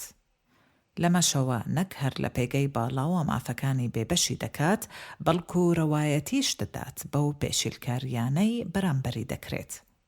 ئەمە بە جۆرێک ڕەگاژوو بووە کە تەواوی تێگەشتنی کۆمەڵگەی لەسەر بنیاتنراوە. واتە ئەندامانی کۆمەڵگە ئەم لێکدانەوانە وەک ڕاستی دەبینن. کاتێکیش وەک ڕاستی بینرا ئەوە ناخرێتە ژێرپرسیار وەرەخنەوە. چاوپۆشی جێندەری لە تەواوی ئەو دەوڵەتانەی کوردستانیان داگیر کردووە پەیرەو دەکرێت و لە دام و دەستگاکان کاری پێ دەکرێت. سەرنجام لە لای کوردیش لە ناو سەرجەم حیزب و ڕێکخراوە سیاسیەکان بەرجەستەیە و قبول کراوە و کاری پێ دەکرێت. ئەمڕوانینە لە پرۆسەی گەشەکردنی کۆمەڵایەتی و کرانەوە و ئازادی دەرفەتی بۆ کچان و کوڕان هێناوەتەوە پێش. هەروەها بەهۆی کارکردن لە دەرەوە و تێکەڵبوون بەکایەی ڕۆشنبیری و ئابووری جیاکاری جێندەری خەریکە دەخرێتە ژێر پرسیارەوە. بەڵام هاوتەریب لەگەل ئەم بیرروباوەرە بێلایەنی جێندەری جێندەر نیوترالیتی گەشەی سندووە. ڕەوتی بێلایەنی جێندەری باوەری وایە کە جیاوازی نییە لە نێوان ژن و پیاو و نابێت جیاوازی ڕەگەزی بەکاربهێنرێت بۆ دیاریکردنی ڕۆڵی ژن و پیاو و دابینکردنی مافەکانیان. بە گوێرەی ئەم بیرروباوەرە ئافرەت جیاکاری بەرامبەر ناکرێ و خاوەن پێگەیە و هەموو مافێکی هەیە. لە لای کورد ئەم ڕەوتە تاڕادەیەکی زۆر باوە و کاری پێدەکرێت. پرسیارەکە ئەوەیە چۆن؟ ئەوەی کە لە سەرەتا باسمان کرد پیاوانی کورد لە ڕوانگەی نێرسالارەیەوە هەمیشە خۆیان بەوە هەڵدەکێشن کە ئافرەتی کورد ئازا و نەترس و خاوەن مافە و هەموو ئازادیەکی هەیە. بۆ ئەمەش پشت بە ئەدەبیاتی ڕۆژهەڵاتناسی و ئەندێشە و خەیاڵ دەبەستێت، نەک خوێندنەوەی واقعی و توێژینەوەی ئەکادیمی بەڵگە ئامێز دەربارەی باردۆخی ئافرەت. بۆیە کاتێ ئافرەت داوای مافی خۆی دەکات و خەبات دەکات بۆ یەکسانی جێندەری، ئەوە هەوڵەکانی بەهەڵە لێک دەدرێنەوە و لەبار دەبردرێن. لە بەرامبەردا ئافرەتان بە ئایدیۆلۆژیای خەبات و ڕزگاری نەتەوەی گۆش دەکرێن تا ئەو ئاستەی کە خۆیان لە پرۆگرام و پەیڕەوی حیزبەکاندا دەدۆزنەوە، نەک لە رەخنا لەم بیرۆبووچوونە و لە نێرسالاری ناوخودی ڕێکخراوە و ئۆرگانە حیزبیەکان. ئەوەی کە درەنگتر دەرکەوت لە لای کورد هەستیاری جێندەری بوو کە هەروەک پێشتر گوتمانە جۆرێکە لە هۆشیاری گشتی دەرباری چەوسانەوەی جێندەری و ڕەوایەتیدان بە خەباتی فێمینیستی و یەکسانی جێندەری. ڕەوتی هەستیاری جێندەری باوەری وایە کە ئافرەت لە کۆمەڵگا و لە ناو حیزب و دام و دازراوە سیاسیەکاندا دەچەوسێنرێتەوە. لەسەر بنەمای نۆرم و پەیوەندیە جێندەریەکان پەراوێز دەخرێت و وەک مرۆڤی تەواو مامەڵەی لەگەڵدا ناکرێت و مافەکانی پێشێل دەکرێن. ئەمەش دەبێتە هۆی وەدەرنانی ئافرەت لە ناوەندەکانی بڕیار و پەراوێز خستنیان. لە ئەنجامدا ئەم بیرروباوەرە دەبێتە هۆی قوڵکردنەوەی جیاکاری و شێواندنی زیاتری پەیوەندیەکانی نێوان ژن و پیاو و ڕوودانی توندوتیژی. پرسیارێک کە دەبێت بکرێت ئەوەیە: چۆن دید و تیۆری لەم جۆرە هەستیاری جێندەری کە لە ڕۆژاوا سەری هەڵداوە داخۆ لە ناو کۆمەڵگەی کوردی ڕێچکەی خۆی دەدۆزێتەوە و لە واقعدا پیادە دەکرێت لە سەردەمی جیهانگیری و پێشکەوتنی تەکنۆلۆژیای زانیاری و ئینتەرنێت و سۆشیال میدیا. دنیا وەک گوندێکی بچووکی لێ هاتووە و سیاسەت و ڕووداوەکان بە خێرایی دەگوازرێنەوە و کاریگەریان لەسەر یەکدی هەیە. ئەگەر شرۆڤە و شێکارێکی ورد بۆ کار و پرۆگرام و سیاسەتی جێندەری لە هەرێمی کوردستان بکەین وەک نمونەی یەکەمین هەرێمی نیمچە سەربەخۆ کە خاوەنی 30 ساڵ ئەزموونی بەڕێوەبردن و حکوومەت و پەرلەمانە، ئەوە دەگەینە ئەو ئەنجامەی کە سەرکردایەتی سیاسی کوردی و کۆمەڵگەی مەدەنی لە دوای ڕوخانی ڕژیمی باس و یەکگرتنەوەی هەردوو ئیدارەی هەولێر و سلێمانی کەوتنە ژێر کاریگەریە نێودەوڵەتیەکان. دوای ڕوخانی ڕێژیمی عێراق لەلایەن ئەمریکاوە، عێراق و هەرێمی کوردستانیش بە ڕووی دنیادا کرانەوە. بەڵام هۆشیاری جێندەری زیاتر لە هەرێمی کوردستان برەوی پەیدا کرد و وردە لە پرۆگرام و سیاسەتی کۆمەڵایەتیدا ڕەنگی دایەوە. بۆیە جیاوازیەکی زۆر لە نێوان هەرێم و ناوەڕاست و باشووری عێراقدا هەیە لە ڕووی یاسایی و پۆلسی و سیاسەتی جێندەری بەگشتی. هەروەها ئەم ئەزمونە ئەوەشمان پێ دەڵێت کە لەبەر ئەوەی ئەم دەرفەتەی ئازادی و نیمچە سەربەخۆیە بۆ بەشی دیکەی وەک کوردستانی ڕۆژهەڵات و باکوور نەرەخساوە، ئەوە باردۆخی ئەوان ئالۆستراوە دەرفەتی تێکۆشان و گەیشتن بە یەکسانی کەمتر ڕەخساوە. ئەم هەنگاوانە زۆر گرنگن، بەڵام لە واقعی سەختی کوردستاندا کافی نییە، چونکە بەپێی تێگەیشتن و مێتۆدێکی دروست کاری پێ ناکرێت. بۆیە پێشکەوت و خوازان بەرەوڕووی تەحەدا و تەنگ و چەڵەمەی زۆر بوونەتەوە.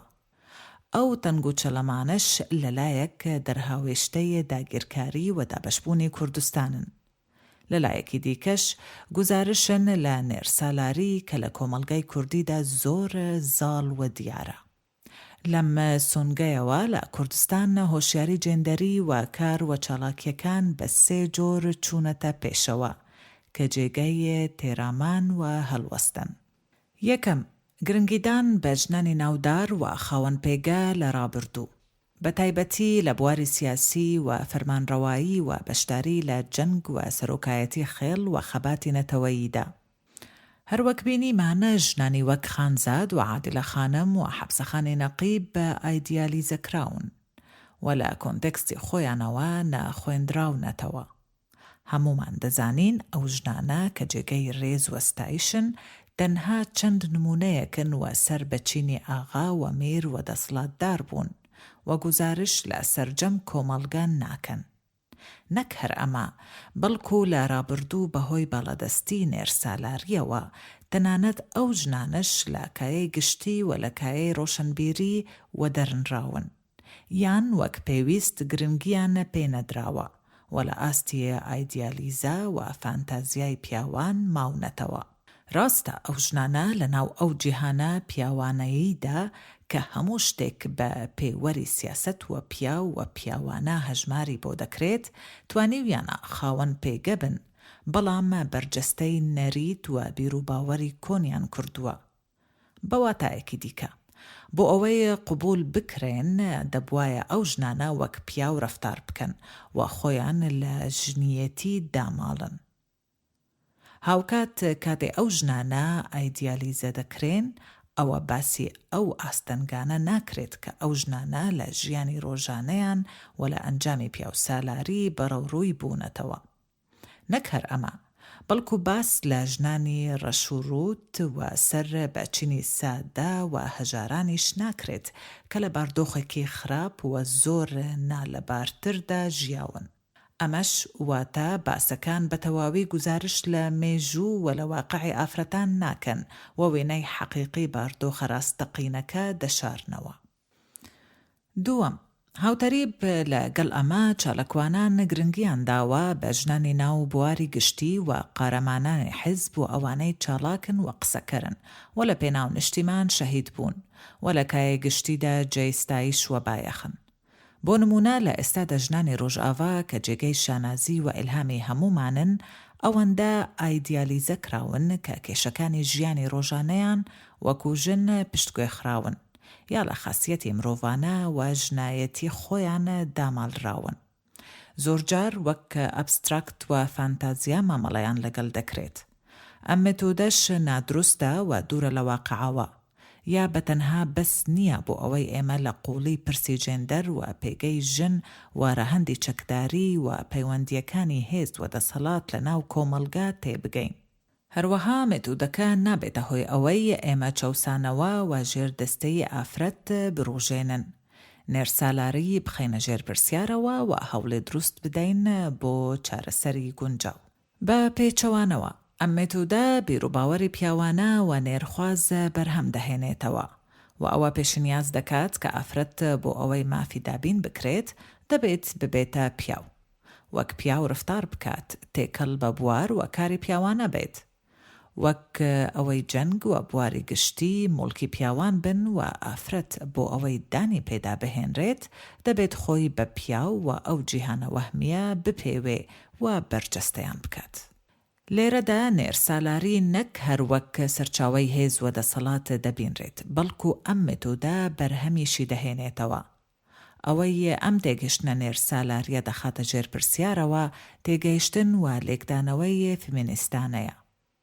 فیمینیزم نەک وەک دژە پیاو، بەڵکو وەک ئینتیما و دژە نێرسالاری بە ئامانجی هاوسەنگی و پەیوەندیەکی هارمۆنیانەی نێوان ژن و پیاوە. سێم، گرنگیدان بە قوربانیەکان. سەرنجامی نێرخوازی و نێرسالاری نەک تەنها دەبێتە بەربەست لە بەردەم پێشکەوتنی کۆمەلگا، بەڵکو دەبێتە مایەی توندوتیژی. ژن و جەستەی ژن دەبنە مەیدانی جەنگ و زۆرترین توندوتیژیان بەرامبەر دەکرێت. جگە لە توندوتیژی جەستەی و عاتیفی و دەرونی، ئافرەت مافەکانی پێشێل دەکرێت. ئازادی لێ دەسەنرێتەوە و دەرفەتەکانی پێگەیشتن و توانسازی و گەشەکردنی معرفی بەرتەسک دەکرێتەوە.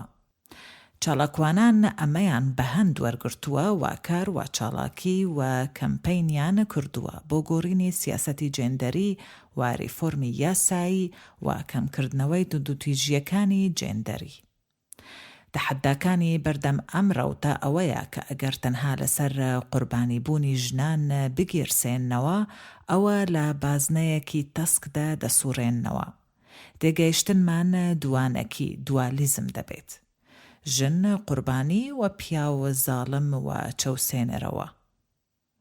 ئەمە لە ڕاستی دەوانیە. قوربانیەکانی جەنگ هەموو کۆمەڵگە دەکرێتەوە.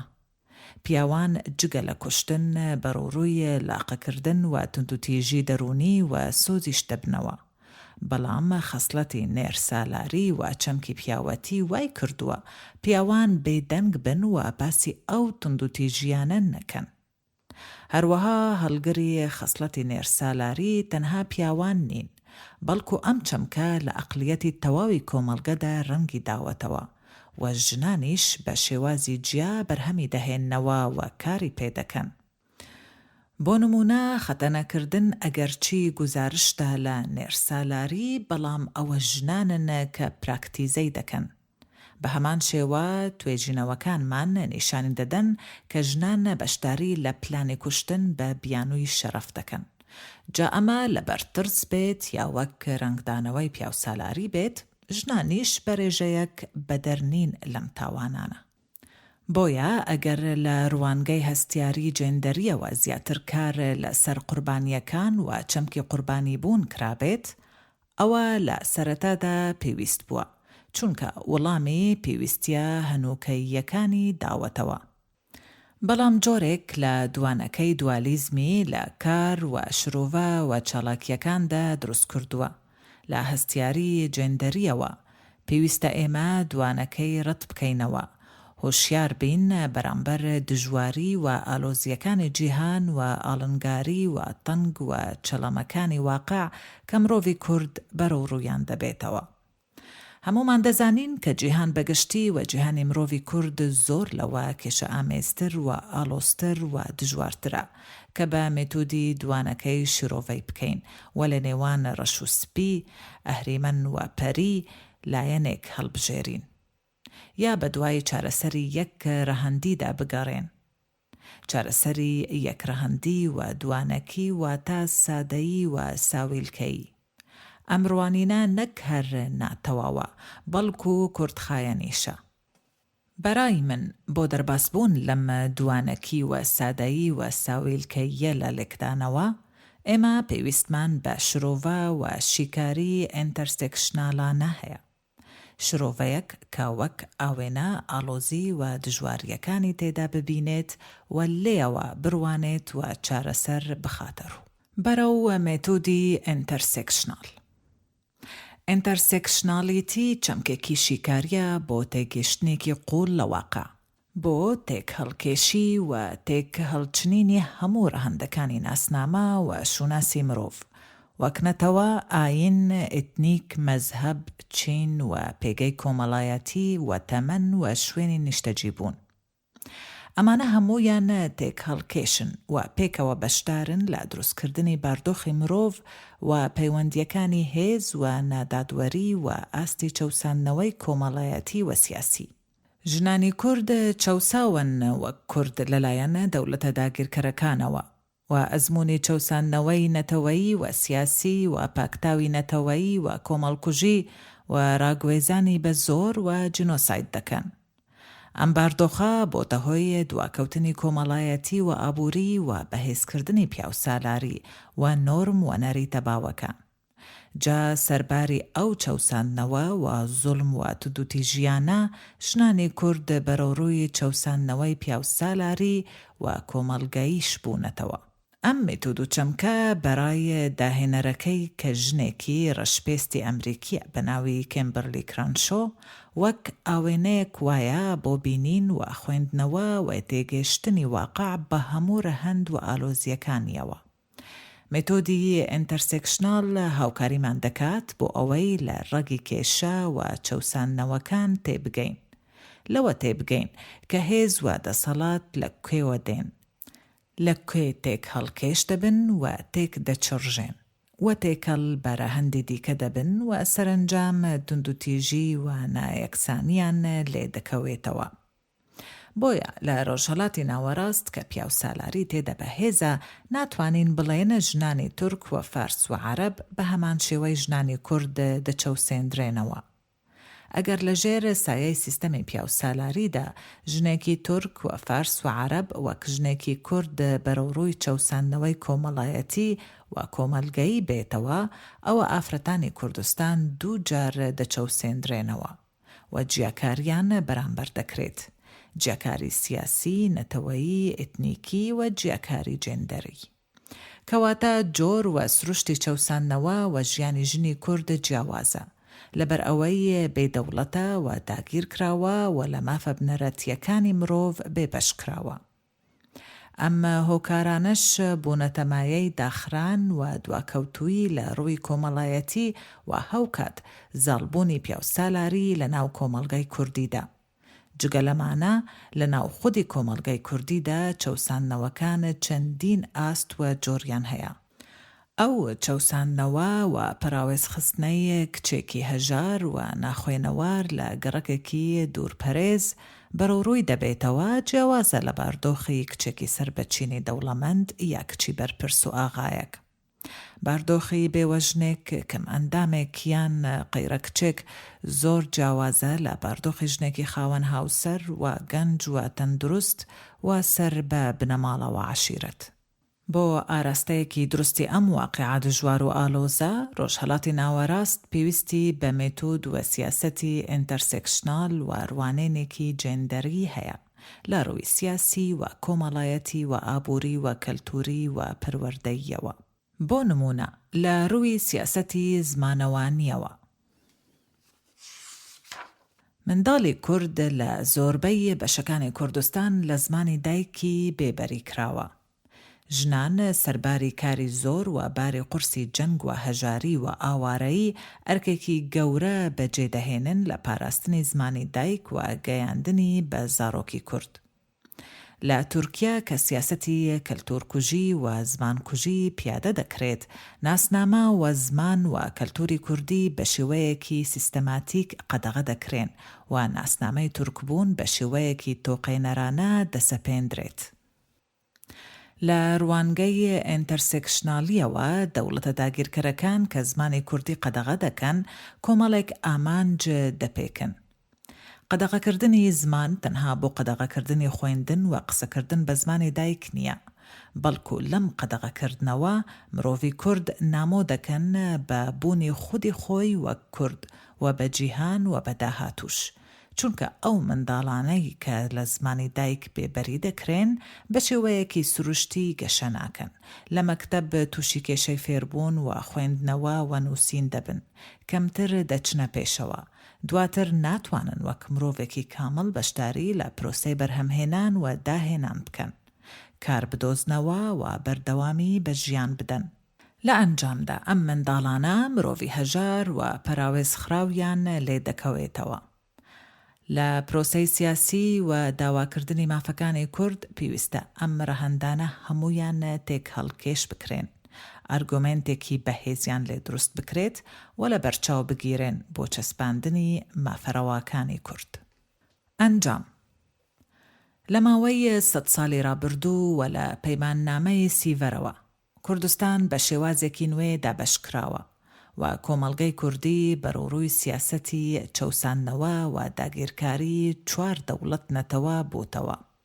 کورد لە هەر چارپارچەکەی کوردستان لە جەنگی بەردەوامدا بووە، جەنگ بە هەموو شێوازەکانیەوە، جەنگی نێوان دەوڵەتان، جەنگی دەوڵەتانی مەرکەزی دژی کورد، جەنگی ناوخۆ و شەری چەکداری، شەری براکوژی و جەنگ دژی تیرۆریزم. ئەم جەنگانە کاردانەوەی زۆر و وێرانکەریان لەسەر کۆمەڵگەی کوردستان هەبووە، بەژن و پیاوەوە، بە جۆرێک کە توندوتیژی بۆتە خاصیەتێکی دیاری کەسایەتی و سایکۆلۆژی مرۆڤی کورد. توندوتیژی نێوان مرۆڤەکانیش بەشێکی درێژەکراوەی ئەم جەنگانەیە کە لە دەرئەنجامی نەبوونی ئاشتی و ئارامی و سەقامگیری بووە. ئافرەتی کورد بە شێوەیەکی سیستەماتیک بەڕووڕووی هەموو جۆرە توندوتیژی و جیاکاری و چەوساننەوەیەکی نەتەوەیی و ئێتنیکی و ئاینی بۆتەوە. ئەم سیاسەتی جیاکاری و چەوساننەوە لە واقع و لە تیۆریزەکردنیشدا شوناسی مرۆڤی کوردی نەخشاندووە، واتە نەک پەراوێزی کردووە بەڵکو خستوویەتیە دەرەوەی مێژوو و دەرەوەی گوتاری ئەکادمی و معرفیەوە. جگە لە چەوساننەوەی دەوڵەتی مەرکەزی و بەرکەوتنی ڕاستوخۆ و نەڕاستوخۆی لەگەڵ جەنگ و قەیرانەکان لە ناو خێزان و کۆمەڵگەشتە بەرەنگاری چەوساننەوەی پیاوسالاری و جێندەری بۆتەوە. لەم سۆنگەیەوە ئەزموونی سەرەکی ئافرەتی کورد ئەزموونی توندوتیژی و کۆچ و ئاوارەیی و زیندانی و خەبات و بەرخۆدان بووە. ئەگەر لە سەرەتادا ئافرەتان زیاتر سەرقاڵی خەباتی سیاسی بووبن لە چارچێوەی حیزبە کوردیەکاندا و بە ئامانجی ڕزگاری نەتەوەی، ئەوە لە 2 دەیەی ڕابردوودا هۆشیاری جێندەریان وردە وردە گەشەی کردووە و لە تێکۆشانن دژی نۆرم و نەریتی پیاوسالاری. پیاوسالاری دیاردەیەکە ڕێگەی قوڵی هەیە و هەموو کۆمەڵگەی مرۆڤایەتی ئەمڕۆ بەدەستیەوە دەناڵێنێت. بەڵام دیارە بەپێی باردۆخی مێژووی و جیۆپۆلەتیکی لە کۆمەلگایەکەوە بۆ یەکێکی دیکە دەگۆڕێ. لە کۆمەلگای کوردیدا پیاوسالاری بە جۆرەها شێواز و نەریتی کۆمەڵایەتی پیادە دەکرێت و بۆ تەمایەی چەندان جۆری توندوتیژی و چەوساننەوە وەستەم. ئەو توندوتیژی و چەوساننەوەی ئافرەتی کورد بەڕووڕوویان دەبێتەوە تێک هەڵکێش و ئالۆز و فرەرەهەندن و لە ژیانی ڕۆژانەی ژنان بەڕوونی ڕەنگیان داوەتەوە و لە استراتیژی بەرەنگاربوونەوە و بەرخۆدانیشدا بەرجەستە بوون. جگە لەمانە ئافرەتی کورد لە ناو جەرگەی ناوچەیەکدا دەژی کە چقی ئایدۆلۆژیای ئیسلامی و ناسیۆنالیزمی توندرەوە، ڕۆژهەڵاتی ناوەڕاست، هەرچەندە بەهۆی جیهانگیری و تەکنۆلۆژیای مۆدرن و ئینترنێت و ڕووداوەکانی بەهاری عەرەبیەوە لە دینامیکیەتی بەردەوامدا بووە. بەڵام گەشە سەندنی ئیسلامی سیاسی و تیرۆریزمی دەوڵەت و گروپە چەکدارەکانی وەک داعش ڕێگر بوون لە بەردەم کرانەوەیەکی ئەرێنی و وەرچەرخانێکی ڕاستەقینە. ئەگەرچی بەشێکی چەوسانەوە کۆمەڵگەییەکان دەگەڕێتەوە بۆ شریعەتی ئیسلام وەک نایەکسانی و ناهاوتایی لە میرات و شایدحاڵی و شەرعیەتدان بە فرەژنی. بەڵام دیارە جوگرافیا و مێژوو و کەلتور بە واتە کۆمەڵایەتیەکەی کۆمەڵگای کوردیان بە ئاراستەیەکدا بردووە کە لە بەرژەوەندی پێشکەوتن و وەرچەرخان و کرانەوە بەڕووی جیهاندا نەبوون. کۆدی شەرەف کە لەسەر جەستە و سێکچواڵیتی ژن بنیاتنراوە بۆتە کەڵەپچەی دیلی و بربەستێکی گەورە لە بەردەم پراکتیزەی ئازادی و ڕزگاری ئافرەت. لەم بەشەدا هاوتەریب لەگەڵ مێژووی ئافرەتانی کوردستان باسی چۆنیەتی و شێوازی خۆرێکخستن و خەبات و بەرخۆدان و چەلاکیەکانی ژنانی کوردمان کردووە. ئەزموونی ئافرەتانی هەموو بەشەکانی کوردستان لێک دەچن. بەڵام تایبەتمەندی مێژووی و جوگرافی و کەلتوری خۆیان هەیە. لەم ڕوانگەیەوە ڕۆشناییمان خستە سەر ئەزموونی کوردستان لە عێراق و لە سووریا واتە لە باشوور و لە ڕۆژاوای کوردستان. هەرێمی کوردستان لە عێراق سەرەڕای توندوتیژی و پێکدادانی سەربازی بەردەوام لە ماوەی 30 ساڵی ڕابردوودا نیمچە سەربەخۆ بووە. لە کۆتایی سەدەی ڕابردوو و سەرەتای سەدەی 21ەوە لەم بەشەی کوردستاندا ئافرەتان مەیدانی خەباتیان گواستەوە بۆ ناو کاری ڕێکخراوەیی و لە کۆمەڵگەی مەدەنیدا زیاتر دەرکەوتن. لەم سۆنگەیەوە توانیویانە ببنەمایەی دروستکردنی فشار و هۆشیاری جێندەری. ئەمەش سەرەتا لەلایەن ئافرەتانی دیاسپۆراوە دەستی پێکرد. ئەگەرچی کۆمەڵگەی مەدەنی بە پێی باردۆخی سیاسی و ئابووری تەواو سربەخۆن نییە و گرێدراوەتەوە بە حیزب و دەسەڵات. بەڵام ئەم ئەزمونە وای کرد سەرەتا لە شێوەی چالاکی مرۆوی و کاری خۆبەخش دەست پێ بکەن و بۆ یەکەم جار باسی یەکسانی جێندەری بکەن و ناڕازایی دژی توندوتیژی پیاو سالاری دەربڕن. لەوانەیە لە سەرەتادا بەهۆی تایبەتمەندی دەوڵەتی عێراق و پارستایی پیاو سالاری و سیستەمی خێل و عشیرەتگەری لە سیاسەتی کوردیدا ئەم خەباتە بە شێوەیەکی شەرمنانە ئاراستەکرا بێت. هەروەها لەبەر نەبوونی سیاسەتێکی یەکگرتووی کوردی کە تاکە هیوایە بۆ ڕزگاری و سربەخۆیی، ئافرەتان لە نێوان خۆیاندا بەش بوون و استراتیجیەکی هاوبەشیان نەبووە.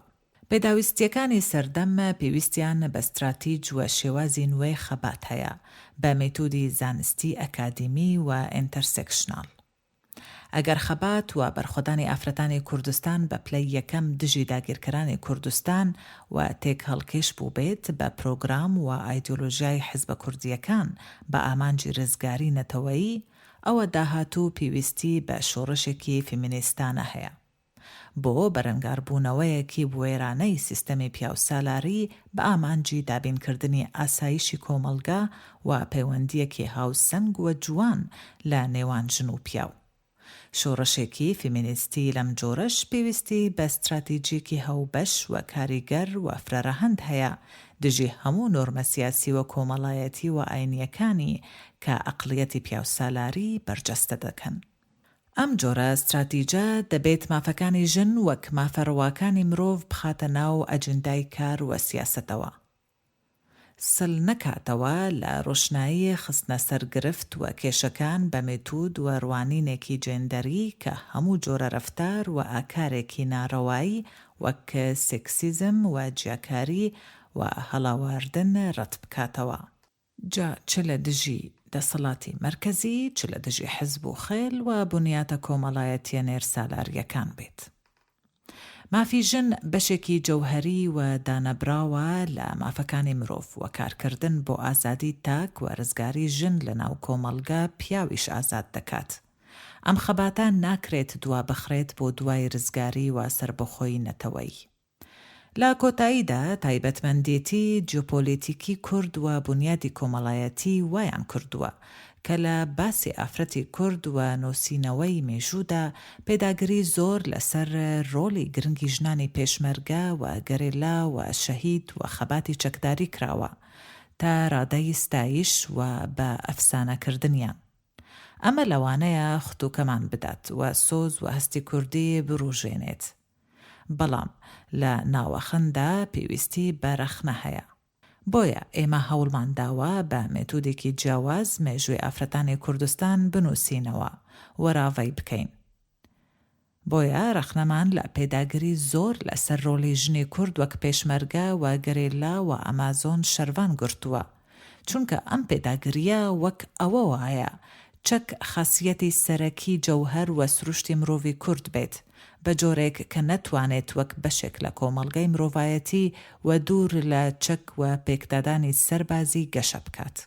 ئەگەرچی داگیرکاری و جەنگ و توندوتیژیەکان بەردەوامن، بەڵام زۆربەی ئافرەتانی کورد لە ڕۆژئاواوە تا باشوور، لە ڕۆژهەڵاتەوە تا باکوور ئەمڕۆ جێگەی هیوان و هۆشیاریەکی جێندەری نوێیان هەیە، نەک هەر دژی چەوساندنەوەکان، بەڵکو دژی ئەو گوتارە سیاسی و ڕۆشنبیری و نەتەویەی کە لە ئەنجامی ئەم چەوساندنەوانە بەرهەم دێت و بە جۆرێکی ناڕەوا وێنایان دەکات. ئەم هۆشیاریە کاتێکاریگەر دەبێت ئەگەر یەکەم فەزای ئازادی و سربەخۆیی تاک فراوانتر بکرێت، دووەم هەموو جۆرە چەوساندنەوەیەک ڕەت بکاتەوە، سێم چەمکی دەسەڵاتزاڵی و سەرداری پیاو و نایەکسانیە هەمە جۆر و تێکچڕژاوەکان هەڵبۆشێنێتەوە و شی بکاتەوە، چوارەم ئافرەتان هەماهەنگ و هاوکار بن و تەواوی ئەزموونی ژنان و تایبەتمەندیە سیاسی و ئاینی و چینایەتی و بنەماڵەیی و جێندەریەکانیان چوەک مێتۆد و چوەک شرۆڤەی قۆڵ لە بەرچاو بگرن. ئەمانەش وا دەخوازن کە تەواوی لایەنەکان بە مێتۆدێکی نوێ و ئینتەرسێکشناڵانە کار بکەن و سیاسەتێکی هەمەلایەنە بگرنە بەر، کە تەواوی ئالۆزی و دژواریەکانی واقعی کورد و ژنانی کوردستان لە بەرچاو بگرێت. میتۆدێکی لەم جۆرە پێویستە پیاو وەک کاتیگۆریەکی سەردار و ناحەز نەبینێت، بەڵکو هەوڵی هەڵوەشاندنەوەی چەمک و تێگەیشتن و پرۆسەی دروستبوونی پیاوەتی بدات و ڕۆڵی پیاوان لە کار و پرۆژە و توێژینەوە جێندەریەکان بە هەندوەر بگرێت. هەروەها دەبێت بە چاوی رەخنەوە تەواوی ئەو ستراکتۆر و ئایدۆلۆژیانە ڕاوە بکات کە بەناوی دەوڵەت نەتەوە و بزوتنەوەی ڕزگاری نەتەوەیی و سربەخۆیی و کۆنفدراسیۆنی دیموکراسی و پرۆژە نێرسالاریەکانەوە مرۆڤی کورد گۆش و دەستەمۆ دەکەن، رەخنە قبول ناکەن و پرسی یەکسانی و ئازادی تاکیش بە هەندوەر ناگرن.